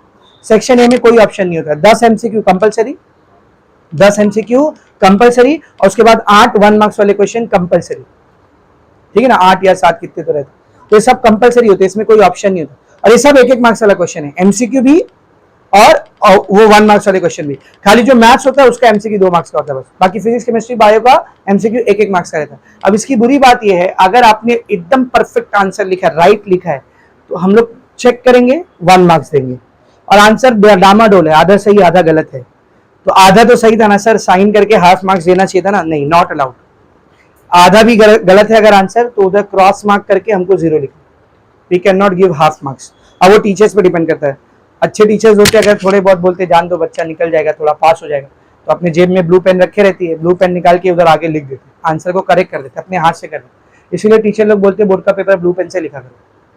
साइकोलॉजी, तुम में से बहुत से लोगों की आदत होती है बोर्ड का पेपर ब्लैक पेन से लिखने की। ज्यादातर टीचर अपनी जेब में ब्लू पेन रख के चलते हैं, ब्लैक पेन रख के कोई नहीं चलता। ब्लैक पेन ढूंढना पड़ता है, भाई ब्लैक पेन है क्या, ब्लैक पेन है क्या, ब्लैक पेन। तो कोई आपके ऊपर रहम कर रहा है ना, तो इतनी मेहनत करके नहीं करेगा, मेहनत नहीं करेगा। तो हम लोग ऐसा बोर्ड पेपर करेक्टर, ये सब रिकॉर्ड हो रहा है क्या, हटा देना भाई इसका, ये वाला पोर्शन काट देना। हम लोग होता है किसको, rate of change of flux. क्या बेटा, rate of change of flux. इसको मैथमेटिकली कैसे लिखेंगे हम लोग, देख कौन इंड्यूस हो रहा है बेटा, कौन इंड्यूस हो रहा है, ईएमएफ। ईएमएफ को हम लोग किससे दिखाते हैं, ई से। ईएमएफ को किससे दिखाते हैं हम लोग, ई से।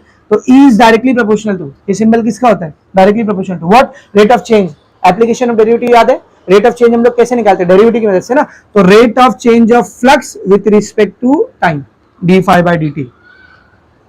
व्हाट इज d/dt, मैथ्स वाले, d/dt rate of change with respect to time, d/dt rate of change with respect to time. Application of derivative, first exercise, derivative का सबसे पहला एप्लीकेशन ही हमने ये पढ़े थे, it is used to find rate of change. समझ में आ रहा है अच्छे से। तो d/dt मतलब rate of change with respect to time, किसका, फ्लक्स का। तो ईएमएफ जो इंड्यूस ईएमएफ होता है वो डायरेक्टली प्रोपोर्शनल होता है rate of change of flux with respect to time. ये इसका मैथमेटिकल स्टेटमेंट हो गया सेकेंड लॉ का। स्टेटमेंट एक को अंडरलाइन वर्ड वाला स्टेटमेंट उधर अंडरलाइन कर लिए, ये हो गया मैथमेटिकल स्टेटमेंट। अच्छा, प्रोपोर्शनैलिटी की साइन हटती है तो क्या आता है बेटा, इज इक्वल्स टू के साथ कांस्टेंट आता है d∅dt। एक्सपेरिमेंटली फराडे ने ये नोटिस किया, अगर ईएमएफ, फ्लक्स और टाइम इन तीनों का यूनिट एसआई सिस्टम में लिया जाए, फ्लक्स भी एसआई सिस्टम में होना चाहिए, इसका एसआई यूनिट होता है वेबर, क्या होता है बोल, वेबर। ये भी एसआई में होना चाहिए, ईएमएफ का SI unit volt, EMF voltage है ना, एसआई यूनिट क्या है इसका, वोल्ट, और टाइम का एसआई यूनिट सेकंड। अगर ये तीनों एसआई यूनिट में है तो एक्सपेरिमेंटली के का वैल्यू 1 आता है, के का वैल्यू अप्रोक्सीमेटली कितना आता है 1। तो फॉर्मूला क्या गया, E is equals to d∅dt। This is second law of Faraday. अब जब इस चीज को इनकॉर्पोरेट किया जाता है, मिलाया जाता है एक और लॉ के साथ जिसका नाम है लेंजेस लॉ, क्या नाम है बोल, लेंजेस लॉ, तो ये फॉर्मूला कुछ ऐसा बनता है, E is equals to d∅dt। ये इतना काम तो फराडे अंकल ने किए थे, लेंजेस अंकल ने एक चीज ऐड कर दिए थे।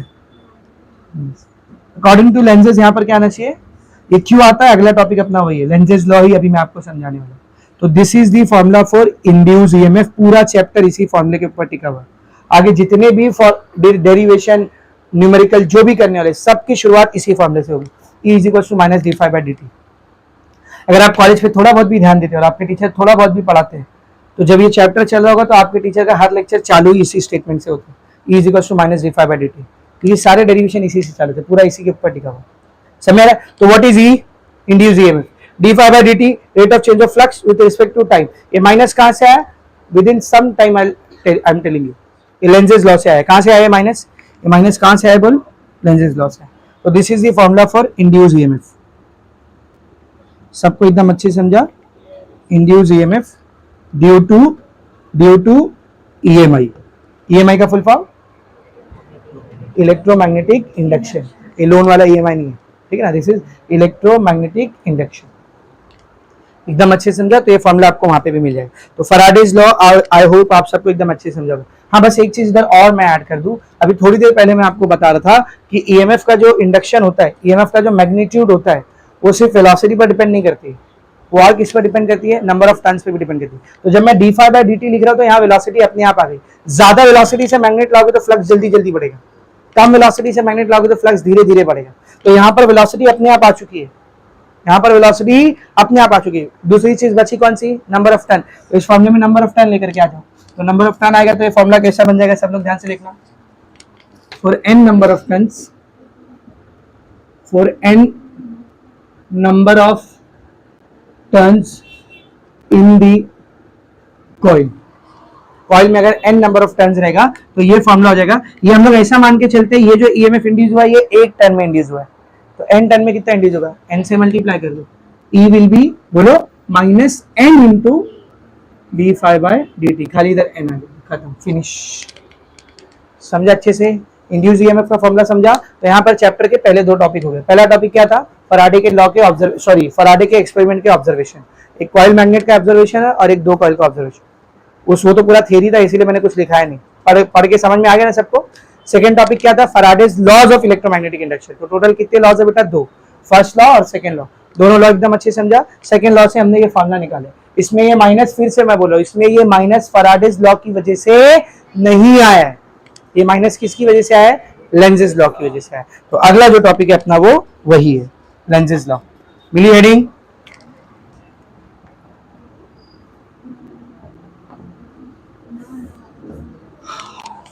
Lenz's law. लेंजेस लॉ ये एक साइंटिस्ट के नाम पे रखा गया, जैसे फैराडेज लॉ फैराडे के नाम पे रखा गया, लेंजेस लॉ लेंज नाम के एक साइंटिस्ट के नाम पे रखा गया। इंटरेस्टिंगली मैं आपको बताऊं, ये लोग सब अपना अलग काम कर रहे थे, फराडे इनके साथ वाले सब अपना अलग काम कर रहे थे, ये अंकल अपना अलग काम कर रहे थे। और फिर दोनों ने नोटिस किया कि भाई हमारे ऑब्जर्वेशन मिलते जुलते हैं, बस इसने एक ऐसी बात किया था जो फराडे नहीं कर पा रहा था। मतलब फराडे ने ये बताया कि ईएमएफ इंड्यूस कब होगा, करंट इंड्यूस कब होगा, है ना। फराडे ने ये बताया कि ईएमएफ इंड्यूस कितना होगा, how much current will be induce. Faraday ने ये भी बता दिया कैसा होगा, कौन से डायरेक्शन में होगा। अभी तक कहीं भी डायरेक्शन की बात हुई क्या, जबकि ऑब्जर्वेशन में डायरेक्शन भी था, करीब में लाएंगे तो ये डायरेक्शन में, दूर में लेके आएंगे तो ये डायरेक्शन में, ये डायरेक्शन कहाँ है। तो फराडे अंकल डायरेक्शन के बारे में चुप थे, तो डायरेक्शन के बारे में प्रॉपर एक्सप्लेनेशन किसने दिया था, लेंजेस ने दिया। तो तीनों को मिला करके कंप्लीट इलेक्ट्रोमैग्नेटिक इंडक्शन होता है। पहला लॉ फराडे का बताता है करंट या ईएमएफ कब इंड्यूस होगा, सेकंड लॉ बताता है कितना इंड्यूस होगा, और लेंजेस लॉ बताता है कौन से डायरेक्शन में इंड्यूस होगा, कौन से डायरेक्शन। क्यों ऐसा हो रहा था कि मैग्नेट को करीब लाने पर अगर करंट ये डायरेक्शन में जा रहा है तो मैग्नेट को दूर लेके जाने पर करंट अपोजिट डायरेक्शन में है, ये आपको लेंजेस लॉ बताता है। अब ये लेंजेस लॉ ना काफी इंटरेस्टिंग चीज है, बहुत समझने लायक चीज है, ठीक है ना। थोड़ा सा आपको अपना दिमाग जिंदा रख के समझना पड़ेगा। अगर इधर पूरा ध्यान नहीं रखे ना ये नहीं समझेगा, आपको मैं पहले बता रहा हूँ। अगर पूरा ध्यान इधर है तो बहुत ही आसान है, बहुत समझने लायक चीज है, इंटरेस्टिंग है, सब लोग बोर्ड पर देखना। थोड़ा सा ट्रिकी है ये, थोड़ा सा इसके ऊपर ध्यान दो।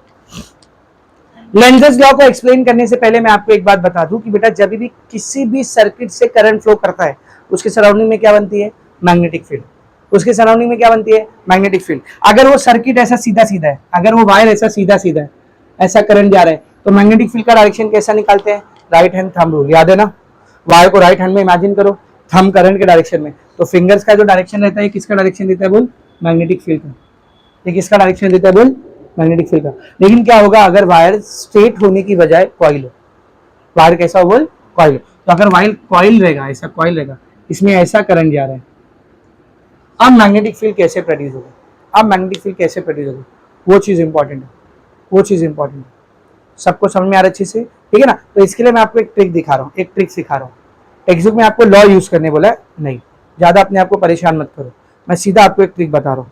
जब भी किसी कॉइल से करंट फ्लो करता है या तो क्लॉकवाइज रहेगा या तो एंटी क्लॉकवाइज, कोई तीसरा डायरेक्शन आता है तो बता भाई। अगर क्लोज सर्कल से ऐसा करंट फ्लो कर रहा है, दो ही पॉसिबिलिटी है, इधर इट विल बी क्लॉकवाइज और it will be anti clockwise. तो जो कॉइल है ना उसका एक फेस साउथ फेस की तरह बिहेव करने लगेगा, साउथ पोल की तरह, और एक फेस नॉर्थ पोल की तरह, एक साउथ की तरह और एक नॉर्थ, एक साउथ की तरह और एक नॉर्थ की तरह।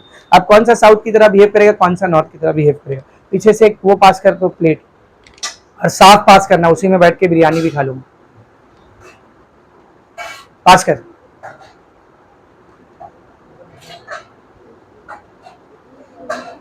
हाँ वेरी गुड, ला समझ, ये कॉइल है, ये ले बेटा, ये डिस्क नहीं है, वैसे तो ये डिस्क है ना, इसको डिस्क मत समझो कि रिंग समझो, ये बीच में कुछ नहीं, actually this is a coil.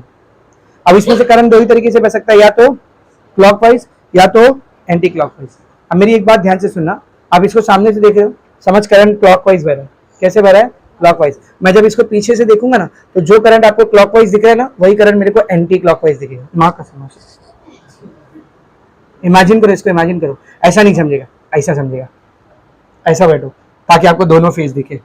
समझ करंट ऐसा जा रहा है, ऐसा जा रहा है, तो यहाँ पर एक घड़ी इमेजिन करो, घड़ी का कांटा ऐसी जाएगा ना, तो कौन सा करंट है, क्लॉकवाइज। लेकिन पीछे घड़ी इमेजिन करो, पीछे अगर यहाँ पे घड़ी लगी होगी तो कांटा कैसे जाएगा, ऐसे, ये क्लॉकवाइज रहेगा, ये वाला क्या रहेगा, एंटी क्लॉकवाइज। नहीं समझ रहे, नहीं समझ रहे। इस साइड पर एक घड़ी इमेजिन करो, यहाँ 12 है, यहाँ पर 12 है, तो 1 कहाँ पे रहेगा, आगे रहेगा ना, तो ये साइड क्लॉकवाइज रहेगा। पीछे एक घड़ी इमेजिन करो, यहाँ 12 है, एक किधर रहेगा, इधर रहेगा, तो ये साइड क्लॉकवाइज रहेगा। इधर पे अगर ये क्लॉकवाइज है तो यहाँ पर ये क्लॉकवाइज है। मजेदार चीज समझ आ रहा है। तो अगर आपको ये फेस पे कोई करंट क्लॉकवाइज दिख रहा है तो पीछे के फेस पे क्या दिखेगा, एंटी क्लॉकवाइज। अगर ये फेस पे एंटी क्लॉकवाइज दिख रहा है तो पीछे क्या दिखेगा, क्लॉकवाइज। तो कोई तो एक फेस को लेकर के मानना पड़ेगा, चलना पड़ेगा। तो समझो मैं फ्रंट फेस को मानकर चलो, तो फ्रंट फेस में समझ क्लॉकवाइज करंट जा रहा है। कैसा करंट जा रहा है, क्लॉकवाइज। इधर देखना, फ्रंट फेस में क्लॉकवाइज करंट जा रहा है। कैसा करंट जा रहा है बेटा, क्लॉकवाइज, ठीक है ना। अब करंट दो ही डायरेक्शन में हो सकता है, या तो क्लॉकवाइज या तो एंटी क्लॉकवाइज। तो बाजू में एंटी क्लॉकवाइज भी ले लेते, बाजू में एंटी क्लॉकवाइज भी ले लो, ये एंटी क्लॉकवाइज। तो बेटा एक सिंपल सी ट्रिक है, आपको याद रखनी है। दो ट्रिक यहाँ पर यूज होती है, अलग अलग टीचर अलग अलग तरीके से सिखाते हैं। मैं आपको दोनों ट्रिक बता रहा हूँ जो सबसे कॉमन है। एक ट्रिक जो है वो ये वाली जो ज्यादातर टीचर्स पढ़ाते हैं, कौन सा फेस साउथ की तरह बिहेव करेगा, कौन सा फेस नॉर्थ की तरह बिहेव करेगा, करंट के डायरेक्शन को देख करके। तो इधर एस और एन बनाने की कोशिश करने का। ये मैंने लिखा एस, ये मैंने लिखा एन, ये मैंने लिखा एस, ये मैंने लिखा एन। इसके शुरू और आखिर में एरो लगा दे, शुरू और आखिर में एरो लगा दे। तो ऐसा एस या तो ऐसा एन यहाँ पर बनाने की कोशिश करेगा। तो देख यहाँ पर क्या बनेगा, जरा ध्यान से देखना, क्या बना, एस बना या एन बना, एस बना। क्या बना बोल, एस। यहाँ पर देख, यहाँ पर देख, क्या बना, एस बना या एन बना, एन बना। तो जब क्लॉकवाइज करंट जाएगा तो वो साउथ पोल की तरह बिहेव करेगा। कैसा बिहेव करेगा बोल, साउथ पोल की तरह बिहेव करेगा, साउथ पोल की तरह। और जब एंटी क्लॉकवाइज करंट जाएगा तो कैसा बिहेव करेगा, नॉर्थ पोल की तरह। कैसा बिहेव करेगा बोल, नॉर्थ पोल। एक ये तरीका इसको याद रखने का। एक दूसरा तरीका सिंपल सा है जो मैं यूज करता हूँ, उसमें आपको बस ये याद रखना है, क्लॉकवाइज और एंटी क्लॉकवाइज में ये देखना है कि एन किस में आ रहा है, एन एन किस में आ रहा है। क्लॉकवाइज में कहीं भी एन है क्या, नहीं।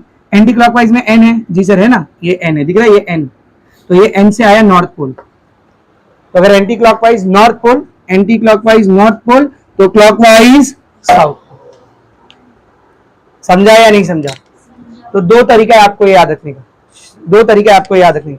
तो अब तुम लोग मेरे को बताएंगे, तुम लोग मेरे को बताएंगे, ये सब करने की जरूरत नहीं। अगर आपको वाली ट्रिक समझ गई एन वाली, तो आपको ये सब करने की जरूरत नहीं, आप डायरेक्ट बता सकते हो, डायरेक्ट बता सकते हो। ये कॉइल है, ये कॉइल है, इसमें से करंट बह रहा है, ऐसा करंट बह रहा है। ये मैग्नेट की तरह बिहेव करने वाला है। किसकी तरह बिहेव करने वाला है? मैग्नेट के कितने पोल होते हैं? दो। कौन कौन से? साउथ पोल और नॉर्थ पोल। ये कॉइल, इसमें से करंट जा रहा है, इसका एक फेस साउथ पोल की तरह बिहेव करेगा, निकालने का, एक फेस साउथ पोल की तरह बिहेव करेगा और एक फेस नॉर्थ पोल की तरह बिहेव, क्योंकि ये मैग्नेट बनने वाला है ना। अब मैग्नेट में कभी भी सिंगल पोल एग्जिस्ट नहीं करता है, बात हमेशा याद रखना। मोनोपोल या यूनिपोल कभी भी मैग्नेट में एग्जिस्ट नहीं करते। 11th स्टैंडर्ड में पढ़ाया था, अगर आपको याद है। भाई ये कॉइल है, इसमें करंट बह रहा है, थोड़ी देर के लिए क्या बनने वाला है? मैग्नेट। कितने पोल होते हैं मैग्नेट में? दो। एक साउथ पोल रहेगा और एक नॉर्थ पोल रहेगा। सब लोग ध्यान से देखना, समझ, इसमें एंटी क्लॉकवाइज करंट बह रहा है। आप यहां से देख लो, इसमें कौन सा करंट बह रहा है? Anti clockwise. एंटी क्लॉकवाइज मतलब ये कौन सा पोल है? नॉर्थ। तो पीछे का कौन सा रहेगा? साउथ। और जाहिर सी बात है, अगर इधर एंटी क्लॉकवाइज है तो पीछे देखने पर क्लॉकवाइज रहेगा, तो साउथ पोल रह गई। समझ रहे? तो फ्रंट फेस किसकी तरह बिहेव करेगा? नॉर्थ की तरह, और बैक फेस साउथ की तरह। वही अगर फ्रंट में क्लॉकवाइज करंट बहता तो ये साउथ की तरह बिहेव करता और पीछे का नॉर्थ। तो किसी भी कॉइल में कैसे पहचानने का कि साउथ की तरह नॉर्थ की तरह, समझा अच्छे से? किसी भी कॉइल में कैसे पहचानने का साउथ की तरह नॉर्थ की तरह, एकदम अच्छे से समझा बेटा। ये कॉइल है, ये कॉइल है, दिख रहा है बेटा? ये कॉइल है ना, कैसा करंट बह रहा है जरा देख, ऐसा ऐसा करंट जा रहा है ऊपर, ऐसे क्लॉक इमेजिन करो, क्लॉकवाइज करंट बह रहा है ना, ऐसा 12 1 2 3 4 5 है ना, क्लॉकवाइज करंट बह रहा है। तो क्लॉकवाइज ऊपर क्लॉकवाइज करंट मतलब ऊपर का फेस कौन सा फेस है? बोल साउथ, और नीचे का फेस नॉर्थ, नीचे का फेस नॉर्थ। तो मैग्नेटिक फील्ड का डायरेक्शन देख कैसा रहेगा? साउथ की तरफ और नॉर्थ से अवे। मैग्नेटिक फील्ड हमेशा कैसा होता है? साउथ की तरफ आती है और नॉर्थ से दूर जाती है कि नहीं? यही अगर मेरे कॉइल से ऐसा करंट बह रहा, एंटी क्लॉकवाइज, क्लॉक का उल्टा, तो ऊपर एंटी क्लॉकवाइज मतलब ऊपर कौन सा पोल? नॉर्थ, और नीचे साउथ, तो मैग्नेटिक फील्ड ऐसी बनेगी। तो किसी भी कॉइल में मैग्नेटिक फील्ड का डायरेक्शन कैसा निकालते समझा? Now coming to the main topic, what is it? कौन सा टॉपिक है बेटा? Lenz's law. क्या करके देता है लेंजेस लॉ अपने को? क्या करके देता है लेंजेस लॉ अपने को? बोलो। डायरेक्शन ऑफ इंड्यूस्ड ईएमएफ निकाल के देता है। लेंजेस लॉ क्या करके देता है? बोल। डायरेक्शन ऑफ इंड्यूस्ड ईएमएफ निकाल के देता है। तो लेंजेस लॉ का स्टेटमेंट क्या है? मेन मुद्दा क्या है लेंजेस लॉ का? लेंजेस लॉ ये बोलता है बेटा कि ईएमएफ हमेशा ऐसे डायरेक्शन में इंड्यूस होगा, ध्यान से सुनना, ईएमएफ हमेशा ऐसे डायरेक्शन में इंड्यूस होगा, मतलब कि सर्किट में जो ईएमएफ इंड्यूस होने वाला है वो हमेशा ऐसे डायरेक्शन में इंड्यूस होगा कि वो अपनी खुद की वजह को, अपने खुद के रीजन को, जिस चीज की वजह से वो बन रहा है उसको अपोज करेगा। उसको क्या करेगा? वो अपोज। और ये पैदा होने वाली हर चीज का नेचर होता है, जिसने उसको पैदा किया वो उसी से लड़ जाता है कि नहीं? अम्मा अब्बा हमको पैदा करते दुनिया में, हम उन्हीं से जाकर लड़ जाते फ्यूचर में, है कि नहीं? खुदा ने हमको पैदा किया दुनिया में, बड़े होकर हम खुदा से ही जंग करने लगते हैं, है कि नहीं? तो ईएमएफ भी तुम्हारी तरह ही है। ईएमएफ को जिस चीज ने पैदा किया, अपनी गोदी में खिलाया, इस दुनिया में लाया, ईएमएफ पैदा होने के बाद उसी को क्या करने लगता है? अपोज करने लगता है। उसी को खत्म करने की कोशिश कर, लिटरली खत्म करने की कोशिश कर। समझा अच्छे से? तो ईएमएफ ऐसे डायरेक्शन में इंड्यूस होगा कि वो अपने बनाने वाले को ही क्या करेगा? अपोज करेगा। हिंदी में ऐसे याद रखो तो इंग्लिश में अपने आप याद रहेगा। और इसको याद रखने का एक तरीका और अभी मैं आपको बताऊंगा, लेकिन उसके लिए मुझे एग्जांपल समझानी पड़ेगी। पहले अभी ऐसे याद रखो, ईएमएफ ऐसे डायरेक्शन में प्रोड्यूस होगा, ईएमएफ ऐसे डायरेक्शन में इंड्यूस होगा कि वो, बोलो, अपने बनाने वाले को क्या करेगा? बोलो, अपने बनाने वाले को क्या करेगा? अपोज। अब जरा इस चीज को टेक्निकल लैंग्वेज में देखते हैं, इंग्लिश में देखते हैं क्या लिखा हुआ है। लेंजेस लॉ हेडिंग मिली, उसका स्टेटमेंट पहले अंडरलाइन कर लो।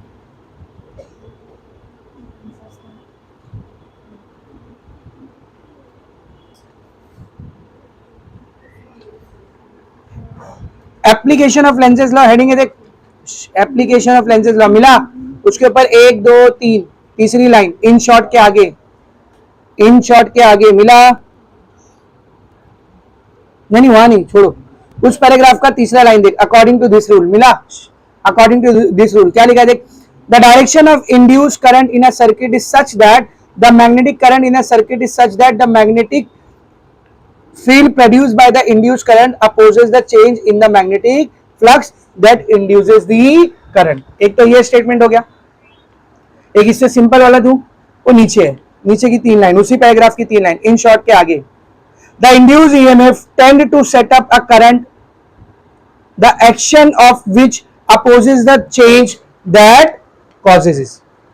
इंड्यूस्ड ईएमएफ एक ऐसे डायरेक्शन में करंट बनाता है, इंड्यूस्ड ईएमएफ एक ऐसे डायरेक्शन में करंट बनाता है कि उस करंट की वजह से जो एक्शन होगा वो अपने ही कॉज को, अपने ही बनाने वाले रीजन को, वजह को क्या करेगा बेटा, अपोज करेगा। तो दोनों में से जो स्टेटमेंट आपको ज्यादा अच्छा लगे, मेरे ख्याल से दूसरा वाला ही ज्यादा अच्छा है, सही है। आसान भाषा में बोले तो जो ईएमएफ बनता है वो ऐसे डायरेक्शन में करंट बनाता है कि वो अपने खुद की वजह को, खुद के कॉज को क्या करेगा, अपोज करेगा। अब ये लॉ जो है ना, बिना एग्जाम्पल के नहीं समझ आना, जब तक एग्जाम्पल नहीं लोगे तब तक समझेगा नहीं। तब मैं एग्जाम्पल लेकर के आपको समझाता हूं, और फिर एग्जाम्पल को भी याद रखने का एक ट्रिक बता दूं, एक तरीका बना। पहले तो स्टेटमेंट को याद रखने का मैंने आपको एक तरीका बता दिया, क्या बेटा, इंड्यूस ईएमएफ हमेशा अपने बनाने वाले को क्या करेगा, अपोज करेगा। इधर व्हाट्सएप लैंग्वेज में लिख देता हूं ताकि आपको याद रहे, ठीक है।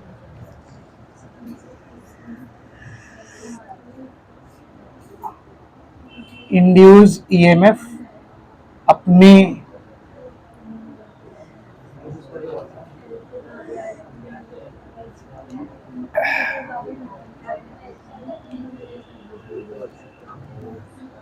मैंने व्हाट्सएप लैंग्वेज में लिख दिया, लेकिन अल्लाह के वास्ते पेपर में ऐसा मत लिखना प्लीज। बोले कुछ नहीं याद आ रहा था सर, कुछ नहीं याद आ रहा था, ये याद आया तो मैं लिख दिया, मार्क्स नहीं मिलने वाला, मार्क्स नहीं मिलेगा अलग, और तुम्हारी जाहिलियत के सामने अल्लाह हंसेगा वो भी अलग। इंग्लिश में लिखो ना इसी चीज को। अगर आपको वो स्टेटमेंट नहीं याद आ रहा है, ओ आंटी, अगर आपको वो स्टेटमेंट नहीं याद आ रहा है, छोड़ के आगे बढ़ने से अच्छा है ये जो हिंदी वाला याद है ना, इसी को थोड़ा बहुत टूटी फूटी इंग्लिश में लिख दो। Induce EMF opposes its reason cause producing it, ऐसा कुछ तो लिखो ताकि टीचर आपको दे सके कुछ तो मार्क्स। समझा अच्छे से क्या बोलो। बाकी स्टेटमेंट भी आसान है, आप उसको याद रख सकते हो, इतना कुछ मुश्किल नहीं। अब देखते हैं इसका एग्जाम्पल। काली चाय, चल बोर्ड पर देख, इधर देख, इधर देख, वही वाला एक्सपेरिमेंट लेते हैं अपना, फराडे वाला। एक कॉइल, एक मैग्नेट, ये समझ एक कॉइल है, ठीक है बेटा, एक कॉइल है, इसमें समझ ऐसा करंट बह रहा है, this is how the current is flowing, tell me whether it is clockwise और एंटी क्लॉकवाइज। जो पूछ रहा हूं वो आंसर करो, आगे मत बोलो। क्लॉकवाइज करंट है, एंटी क्लॉकवाइज है, क्लॉकवाइज। तो जो फ्रंट का फेस है कैसा बिहेव कर रहा होगा, साउथ की तरह, ठीक है ना। तो इसको ऐसा बनाने की बजाय मैं ऐसा बनाता हूं, तो फ्रंट का फेस साउथ की तरफ बिहेव करेगा और पीछे का फेस कैसा बिहेव करेगा, नॉर्थ की तरफ। अब इसके करीब में मैं लेकर के आ रहा हूँ एक मैग्नेट को, इसके करीब में मैं क्या लेके आ रहा हूँ, मैग्नेट को। तो एक काम करते हैं, अभी करंट आया नहीं ना, तो अभी करंट का डायरेक्शन नहीं लेते हैं। इधर ध्यान से देखना,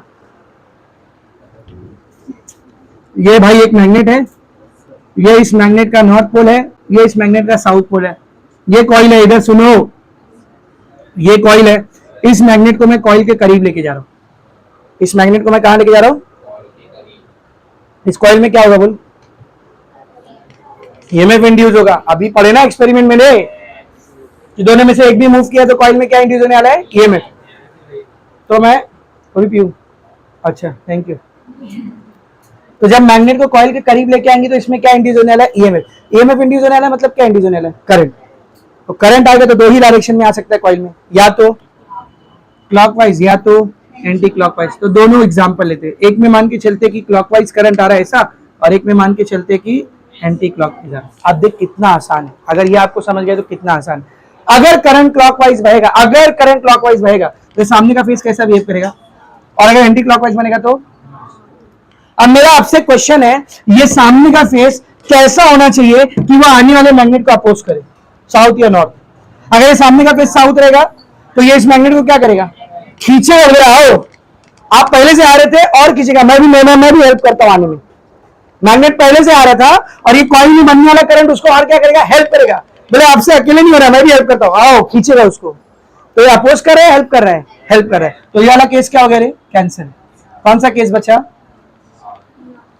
तो इसमें करंट क्लॉकवाइज नहीं बनेगा, कैसा बनेगा बोल, की एंटी क्लॉकवाइज, ताकि फ्रंट फेस कैसा बिहेव करे, नॉर्थ की तरह। तो जो मैग्नेट करीब आ रहा था, करीब आकर के इसको करंट बना के दे रहा था, करंट बनने के बाद ये फेस ऐसा बन गया है कि उस मैग्नेट को अपने करीब आने ही नहीं दे रहा है, अपोज कर रहा है। तो जो वजह थी उस करंट के बनने की, उसी वजह को ये मैग्नेट क्या कर, ये करंट क्या कर रहा है बोल, अपोज कर रहा है, और दूर रहे दूर। ये नॉर्थ पोल इस नॉर्थ पोल को क्या करेगा, रिपेल करेगा, आने नहीं देगा दूर।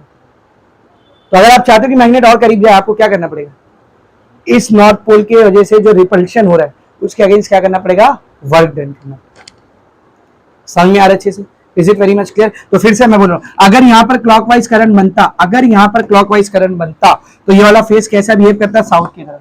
तो वो अपने रीजन को, अपने कॉज को, जिस वजह से वो बना है, मैग्नेट के करीब आने की वजह से बना है ना, तो ये साउथ पोल उसको क्या करता बोल, अट्रैक्ट करता, हेल्प करता और करीब खींचता, बोलता आपसे अकेले नहीं हो रहा, मैं भी हेल्प करूं। तो ऐसा होगा क्या, लेंस क्या बोलता है, हेल्प नहीं करना चाहिए, अपने रीजन को, अपने कॉज को क्या करना चाहिए, अपोज करना चाहिए। तो यहाँ पर नॉर्थ पोल बनना चाहिए। नॉर्थ पोल यानी कि बोलो बोलो बोलो कैसा करंट, बोलो एंटी क्लॉकवाइज करंट। अब सेम कॉइल में ले रहा हूं, वापस से ध्यान से देखना, बहुत ही मजेदार चीज है। सेम कॉइल ले रहा हूं, सेम मैग्नेट है, वही नॉर्थ पोल है, सब कुछ सेम, सब कुछ same. The only difference is coil की तरफ नहीं जा रहा मैग्नेट, अवे जा रहा है। मैग्नेट कहां जा रहा है बोल, अवे। तो भाई मैग्नेट दूर जाएगा तभी भी तो करंट बनेगा ना। कितनी पॉसिबिलिटी है, दो, या तो क्लॉकवाइज या तो एंटी क्लॉकवाइज।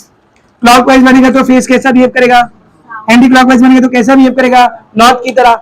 अब इसमें करंट किसकी वजह से आया, मैग्नेट के करीब आने की वजह से या दूर जाने की वजह से, दूर जाने की वजह से। तो अगर ये लूप भी उसको दूर भेजेगा तो अपने कॉज को क्या करेगा, हेल्प करेगा।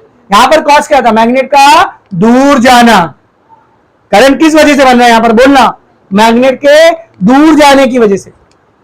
तो भाई अगर इधर पे नॉर्थ ही बन गया, इधर पे नॉर्थ ही बन गया, तो ये नॉर्थ इस नॉर्थ को क्या करेगा, रिपेल, और दूर भेजेगा। बोले तू अकेले नहीं जा पा रहा था, मैं भेजता हूं, और दूर करेगा। अपोज कर रहा है, हेल्प कर रहा है, हेल्प कर रहा है। चलेगा क्या, नॉर्थ क्या बनना चाहिए यहाँ पे, साउथ बनना चाहिए। साउथ मतलब कौन सा करंट, क्लॉकवाइज करंट। तो जो मैग्नेट दूर जा रहा था, ये साउथ पोल उसको क्या करेगा, खींचने लगेगा। बोले इधर कहां जा रहा है, तो अपने ही कॉज को क्या कर रहा है, देख अपोज कर, अपने ही कॉज को क्या कर रहा है, अपोज कर रहा है। अब इस एग्जांपल को याद रखने के लिए मैं आपको एक लाइन देता हूं, बहुत ही इंटरेस्टिंग, ध्यान से देखना। कॉइल में आने वाला या इंड्यूस होने वाला, एक कॉइल में इंड्यूस करंट, कॉइल में इंड्यूस करंट मैग्नेट को, ध्यान से सुन ले, मैग्नेट को आएगा तो, या मैग्नेट आएगा तो आने नहीं देगा, आने नहीं देगा, और जाएगा तो जाने नहीं देगा, जाएगा तो जाने नहीं देगा, झुकेगा नहीं साला। मैग्नेट करीब आ रहा है तो कॉइल उसको आने नहीं देगा, भाग, और दूर जा रहा है तो जाने नहीं देगा। तो आएगा तो आने नहीं देगा, और जाएगा तो जाने नहीं देगा। जब ये करीब आ रहा था बेचारा चुपचाप, तो इधर नॉर्थ पोल बन गया, उसको दूर पे भाग, धक धक करे, आ रहा था तो आने नहीं दे रहा था, और जब जाने लगा तो साउथ पोल बन गया, उसको खींच रहा है, जाने नहीं दे रहा। हाँ मेहमान की तरह, बोले आओ मत, और जब आ गए तो जाओ मत। समझ में आ रहा है सबको अच्छे से? Is it very much clear? सबको समझा? अच्छा, ये लेंजेस यहां तक पहुंचा कैसे था वो भी मैं आपको बताऊंगा। ये लॉ और कुछ नहीं है, ये लॉ ना एक नतीजा है law of conservation of energy का। ये लॉ आया ही है law of conservation of energy से, बहुत बेसिक चीज है। अभी जब एक्सप्लेनेशन दूंगा तो आप खुद समझो, बोले हाँ सर बराबर बोला था लेंस। समझ में आ रहा अच्छे से? बाकी लॉ है क्या बेटा, समझा? लॉ है क्या, समझा? सर्किट में इंड्यूस होने वाले करंट का डायरेक्शन हमेशा ऐसा होना चाहिए कि वो अपने ही कॉज को, जिस वजह से वो बना है, उसी चीज को क्या करे बेटा, अपोज करे। तो ये एग्जांपल से आई होप सबको समझ में आ गया होगा। अब आपको ये भी समझ रहा होगा कि भाई मैग्नेट के करीब आने पर अलग डायरेक्शन में और मैग्नेट के दूर जाने पर अलग डायरेक्शन में करंट क्यों बना था। इसका एक्सप्लेनेशन फराडे ने दिया क्या? इसका एक्सप्लेनेशन किसने दिया? लेंस ने। अच्छा, आप दो काम और कर सकते हो। मैं नॉर्थ पोल के थ्रू इसको करीब ला रहा था ना, आप साउथ पोल की तरह लेके आओ। आंसर सोच समझ के देना, आंसर सोच समझ के देना। रुक जा, मैं बोल रहा हूँ, सुन ध्यान से सुन, इधर ध्यान रख। यहाँ पे साउथ पोल है, कौन सा पोल है, और इसके करीब आ रहा है, तो कॉइल में कैसा करंट बनेगा? सुन सुन, यहाँ पे साउथ पोल है, करीब आ रहा है, तो ये लूप इसको आने नहीं देगा। यही था ना, आएगा तो आने नहीं देगा। तो यहाँ पर साउथ पोल है, करीब आ रहा है, तो लूप उसको आने नहीं देगा, तो दूर फेंकेगा ना। तो यहाँ भी क्या बनना चाहिए, साउथ, और साउथ मतलब क्लॉकवाइज। और अगर यहाँ पे साउथ पोल है, दूर जा रहा है, तो लूप उसको जाने नहीं देगा। साउथ पोल दूर जा रहा है, तो उसको खींचने के लिए कौन सा पोल चाहिए, नॉर्थ, और नॉर्थ मतलब एंटी क्लॉक। तो ऐसे और दो केस यहाँ पर पॉसिबल है, वो दो मैं बना रहा हूँ। आई होप दो से समझ गया होगा सबको, एकदम अच्छे समझा। अब देखते हैं मैं ऐसा क्यों बोल रहा हूँ कि लेंजेस लॉ और कुछ नहीं है। लेंजेस लॉ और कुछ नहीं है, Lenz's law is the explanation of law of conservation of energy only.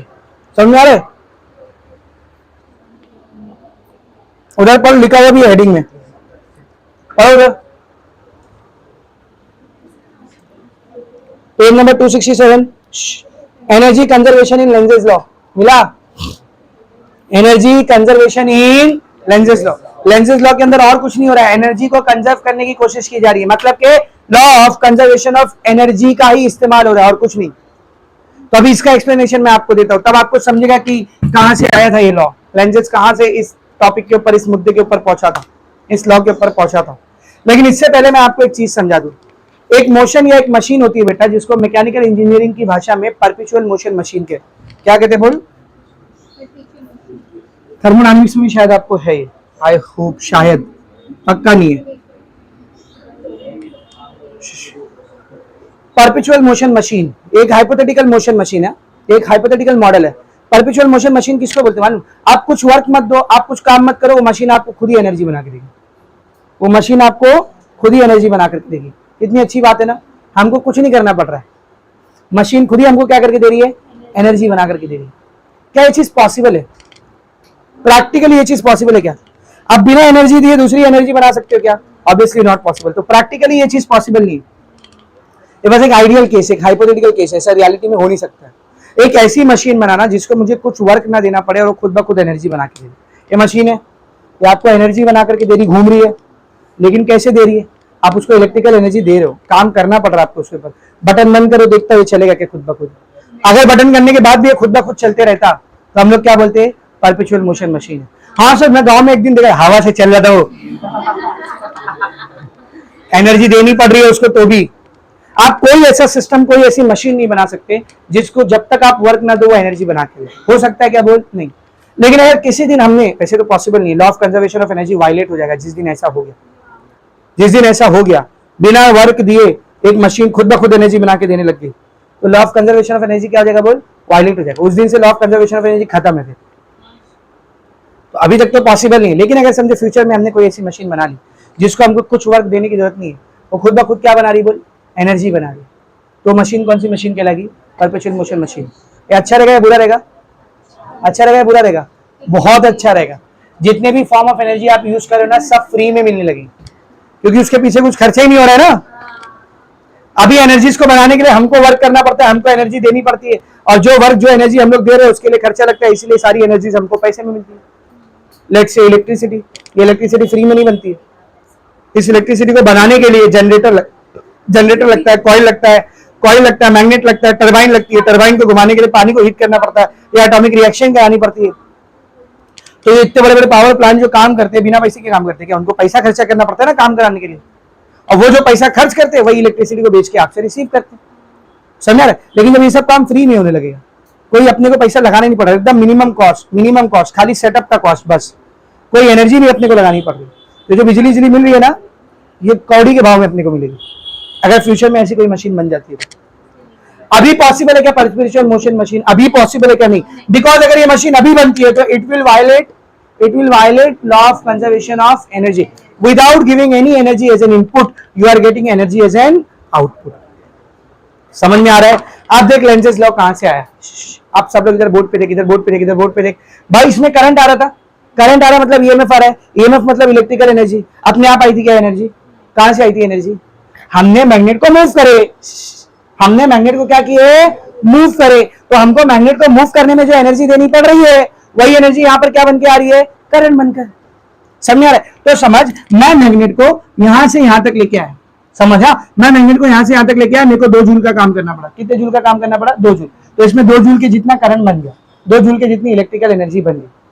क्या होता अगर लेंजेस लॉ फॉलो नहीं होता? तब ध्यान से देखो क्या होता अगर लेंजेस लॉ फॉलो नहीं होता तब? सब लोग ध्यान से देखना, समझिए मैग्नेट है, ये नॉर्थ पोल, ये साउथ पोल, इसको मैं कॉइल के करीब लेके जाने वाला हूं, अभी नहीं लेके जा रहा, अभी रोका हुआ हूं, इधर करंट आएगा क्या? नहीं आएगा। अब समझ, मैंने इसको थोड़ा सा करीब लेके गया, मतलब ये पॉइंट से ये पॉइंट पे लेके आया, इस पॉइंट से इस पॉइंट पे लेके आया, अपने आप आएगा कि मैं लेके गया ना, मैंने वर्क किया, कितना वर्क किया बोल? 2 जूल, इसमें करंट बना, कितनी एनर्जी का? 2 जूल एनर्जी का, कितनी एनर्जी का? 2 जूल एनर्जी। अब समझो लेंजेस लॉ फॉलो नहीं हो रहा है। अगर लेंजेस लॉ फॉलो होता तो यहाँ पे कौन सा पोल आता? नॉर्थ, जो उसको रोकता ना, उसको रोकता, बोले मत आ करीब। लेकिन समझो लेंजेस लॉ फॉलो नहीं हो रहा है, यहाँ पे साउथ पोल बन गया। कौन सा पोल बन गया बोल? South pole. तो आपने बस पहली बार हरकत दिया था मैग्नेट को, पहली बार मूव किया था मैग्नेट को, 2 जूल की एनर्जी दी थी, 2 जूल जितना करंट बन गया। लेकिन इसके बाद क्या होगा? आप अपना हाथ हटा लो, आप अपना हाथ हटा लो, ये साउथ पोल इस नॉर्थ पोल को क्या करेगा? खुद खींचेगा। तो मैग्नेट अभी भी करीब जा रहा है, अभी भी करंट बनता रहेगा। तो 2 जूल तक का समझ में आया था, मैंने मोशन दिया था तो बना था। ये एक्स्ट्रा करंट कहां से बन रहा है? ये एक्स्ट्रा करंट कहां से बन रहा है? समझ सब लोग ध्यान से समझ, इधर ध्यान से समझा। पहले ये मैग्नेट यहां पे रखा हुआ था, पहले ये मैग्नेट यहां पे रखा हुआ था, जितना आगे आगे आगे आएगा उतना करंट यहां पे बनता जाएगा, उतना इलेक्ट्रिकल एनर्जी यहां पे बनेगी। तो समझ, इसको यहां से यहां लाने में 2 जूल लगा, तो यहां पर एनर्जी भी कितनी बनी? 2 जूल। तो मैंने यहां से यहां लेके आ गया, 2 जूल का वर्क दिया, इधर 2 जूल का करंट बन गया, इधर 2 जूल का करंट बन गया, तो मेरी 2 जूल एनर्जी यूज हो गई, करंट बन गया। अब अगर मैं मैग्नेट को छोड़ता हूं तो यहाँ पे करंट कितना होना चाहिए था? 0, क्योंकि मैंने 2 जूल दिया, 2 जूल बन गया, बात खत्म है, करंट 0 होना चाहिए था। लेकिन ये साउथ पोल बनने की वजह से क्या किया बोल? आपके छोड़ने के बाद भी मैग्नेट को क्या कर रहा है? खींच रहा है, अपने आप जादू खींच रहा है वो उसको। तो अब आप एक्स्ट्रा वर्क कर रहे हो क्या? फिर भी यहाँ पे कंटिन्यूसली करंट क्या होते जा रहा है? बनते जा रहा है। ये कौन सा सिस्टम बन चुका है? Perpetual motion. बस इनिशियली आपने वर्क डन किया था, उसके बाद आपको वर्क डन करने की जरूरत नहीं है। आपके जरिए जो बनाई गई एनर्जी थी वही वर्क डन कर रही थी। ये पॉसिबल है क्या? आप एनर्जी दे रहे हो 2 जूल की, लेकिन लूप बोल रहा है नहीं मेरा 2 जूल में नहीं हो रहा, मैं और खींचेगा मैग्नेट को अपने करीब, और 50 जूल की एनर्जी बना रहा है, इलेक्ट्रिकल एनर्जी। पॉसिबल है क्या? कौन सा लॉ वायलेट हो रहा है बोल? कौन सा लॉ वायलेट हो रहा है? Law of conservation of energy. तो अगर आप 2 जूल का एनर्जी दोगे तो ये 2 जूल का करंट बनाएगा, और ये कैसा लूप पोल बनाएगा बोल? साउथ नहीं, कैसा बनाएगा बोल? नॉर्थ पोल बनाएगा। कैसा पोल बनाएगा बोल? नॉर्थ, ताकि यहां पर आए मैग्नेट तो वो और आगे ना पाए, क्या हो जाए? वहीं से अपोज हो जाए, रुक जाए वहीं पे, क्योंकि और आगे आएगा तो और एनर्जी बनती जाएगी ना। एक्स्ट्रा एनर्जी कहां से आ रही? क्या परपेचुअल मोशन मशीन है? नहीं, पॉसिबल ही नहीं। समझा लेंजेस लॉ यहां तक कैसे आया? लेंजेस ने इस लॉ को कैसे, कि भाई अगर ये अपोजिट पोल बन गया, अगर यहाँ साउथ पोल आ गया, तो उसको खींचने की बजाय दूर फेंकने की बजाय क्या करने लगा? खींचने लगे। यानी एक पॉइंट पे हमारे मोशन देने की जरूरत भी नहीं है, लूप खुद ही उसको करीब करीब करीब करीब खींचते रहेगा, और एनर्जी एनर्जी एनर्जी एनर्जी बढ़ाते रहेगा। हमने तो थोड़ी सी इनिशियल एनर्जी दी थी, इतनी सारी एनर्जी कैसे बन गई? Law of conservation of energy क्या हो जाएगा? वायलेट। इसीलिए सेम डायरेक्शन में नहीं बनता, खींचता नहीं, उसको अपोज करता। अगर ये करीब आ रहा है तो क्या करेगा? अपोज, और दूर जा रहे तो खींचेगा। यहां पे अगर साउथ पोल नहीं बनता, नॉर्थ पोल बनता, तो आपने पहली बार जब इसको खींचा था तब आपको एनर्जी देनी पड़ी, और समझ यहाँ पे नॉर्थ पोल बन गया, अब आपको एनर्जी देने की जरूरत नहीं, ये नॉर्थ पोल खुद उसको दूर फेंकने लगेगा, तो इधर अपने आप को करीब दूर जाने लगे, और इधर अपने आप करंट बनने लगे। ये चीज पॉसिबल है क्या? नहीं पॉसिबल। समझा अच्छे से? ये पूरा कहाँ एक्सप्लेन किया मालूम? पेज नंबर 268 पर आओ, 268,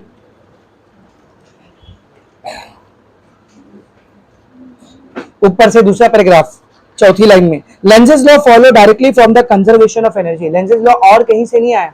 कौन से लॉ से आया बोल? कौन से लॉ से आया? Law of conservation of energy. कैसे? जरा ध्यान से देखो। If an induced current flows in a circuit in such a direction that it helps the cause that produces it. अगर लेंजेस लॉ फॉलो नहीं होता और करंट ऐसे डायरेक्शन में इंड्यूस होता कि वो अपने खुद की वजह को, अपने खुद के कॉज को अपोज करने की क्या करने लगे? हेल्प करने लगे, तो क्या होता है? जरा ध्यान से देखना। Then we will soon find that the induced current and the magnetic flux penetrating the loop would lead to an infinite growth. तो जो फ्लक्स और करंट है वो इंफिनिटी तक बढ़ते रहेगा, मतलब खुद ब खुद मैग्नेट उसके करीब जाएगा, हमको कुछ करने की जरूरत नहीं है। आगे देख क्या लिखा है उधर? The induced current once started flowing in the loop would keep increasing infinitely, producing joule heating at an extra cost and thus be self-sustaining, that is perpetual motion machine. यानी कि जो इंड्यूस ईएमएफ वहां पर एक बार बन गया था, पहली बार जब बन गया था, जब हमने इसको ढकेले थे यहाँ से, पहली बार जो बन गया था, अब हमको कुछ करने की जरूरत है क्या? वो खुद ही इसको खींचते जाता, यहाँ पे करंट और बनते जाता, और जितना ज्यादा करंट बनता उतनी ज्यादा हीटिंग होती, उतनी ज्यादा एनर्जी बनती। तो हम एनर्जी दे भी नहीं रहे और यहाँ एनर्जी बनती जा रही है, बनती जा रही है। कौन सी मशीन बन गई है? परपेचुअल मोशन मशीन बन गई, ठीक है ना। आगे देखो, this will violate the law of conservation of energy. यहाँ पर कौन सा लॉ वायलेट होगा बोल, law of conservation of energy. यही वजह है कि करंट ऐसे डायरेक्शन में इंड्यूस होना चाहिए कि अपने कॉज को हेल्प नहीं करना चाहिए, क्या करना चाहिए, अपोज, ताकि कौन सा लॉ ना वायलेट हो, law of conservation of energy. तो आई होप ये पूछेगा तो आप एक्सप्लेन कर लो, यही पैराग्राफ आपको समझा देना बस, ठीक है ना। आगे देखेंगे बेटा, we thus see that Lenz's law is necessary consequence of the law of conservation of energy. Lenz's law एक consequence है, किसका consequence है, law of conservation of energy। तो ये पूरा हो गया आपका Lenz's law, law of conservation of energy का नतीजा है, consequence है, वहीं से आया है उसका explanation, समझा। Lenz's law का एक स्टेटमेंट और दिया, और ये जनरल स्टेटमेंट है, ये खाली इंड्यूस ईएमएफ के लिए नहीं, ये आप हमेशा लगा सकते हो। क्या जनरल स्टेटमेंट दिया, देख, एवरी इफेक्ट ऑफ इंडक्शन, कहीं पे भी अगर कोई चीज इंड्यूस हो रही है, act in opposite to the cause that produces it, तो वो इंडक्शन होने के बाद हमेशा अपने कॉज को क्या करती है बेटा, अपोज करती है। तो लेंजेस ने इस लॉ को फिर जनरलाइज कर दिया था, सिर्फ ईएमएफ के लिए नहीं। अगर आप कहीं पे भी कोई भी चीज इंड्यूस कर रहे हो, बना रहे हो तो अपने कॉज को बनने के बाद हमेशा क्या करना चाहिए, अपोज। अगर हेल्प करेगी तो कौन सा लॉ वायलेट हो जाएगा बोल, law of conservation of energy. सबको एकदम अच्छे से समझ में आया, पक्का समझा रहे, किसी को डाउट है कि इसमें नहीं ना, बोलो समझा। तो यहां पर अपना फैराडेज लॉ भी हो गया और लेंजेस लॉ भी। अच्छा अब आपको समझेगा ये माइनस यहां पर कहां से आया था, व्हाट इज दिस ई, ये ई कौन है, इंड्यूस ईएमएफ। ये डी फाई बाय dt कौन है, rate of change of flux. अच्छा फ्लक्स के चेंज होने की वजह से तो ईएमएफ आया था ना, तो ये इंड्यूस ईएमएफ है, ये फ्लक्स का चेंज है जो कि इस ईएमएफ के इंड्यूस होने का क्या है, रीजन। तो लेंजेस ने क्या बोला था, इंड्यूस ईएमएफ, अपने रीजन को अपोज करना चाहिए, अपोजिट को हम लोग किससे दिखाते हैं, माइनस। समझा रहे हो माइनस कहां से आया, लेंजेस लॉ से आया। Is it very much clear. चलो ये पूरा लिखो, फिर आगे का टॉपिक देखते हैं। क्या बोलो, घड़ी बंद हो गई।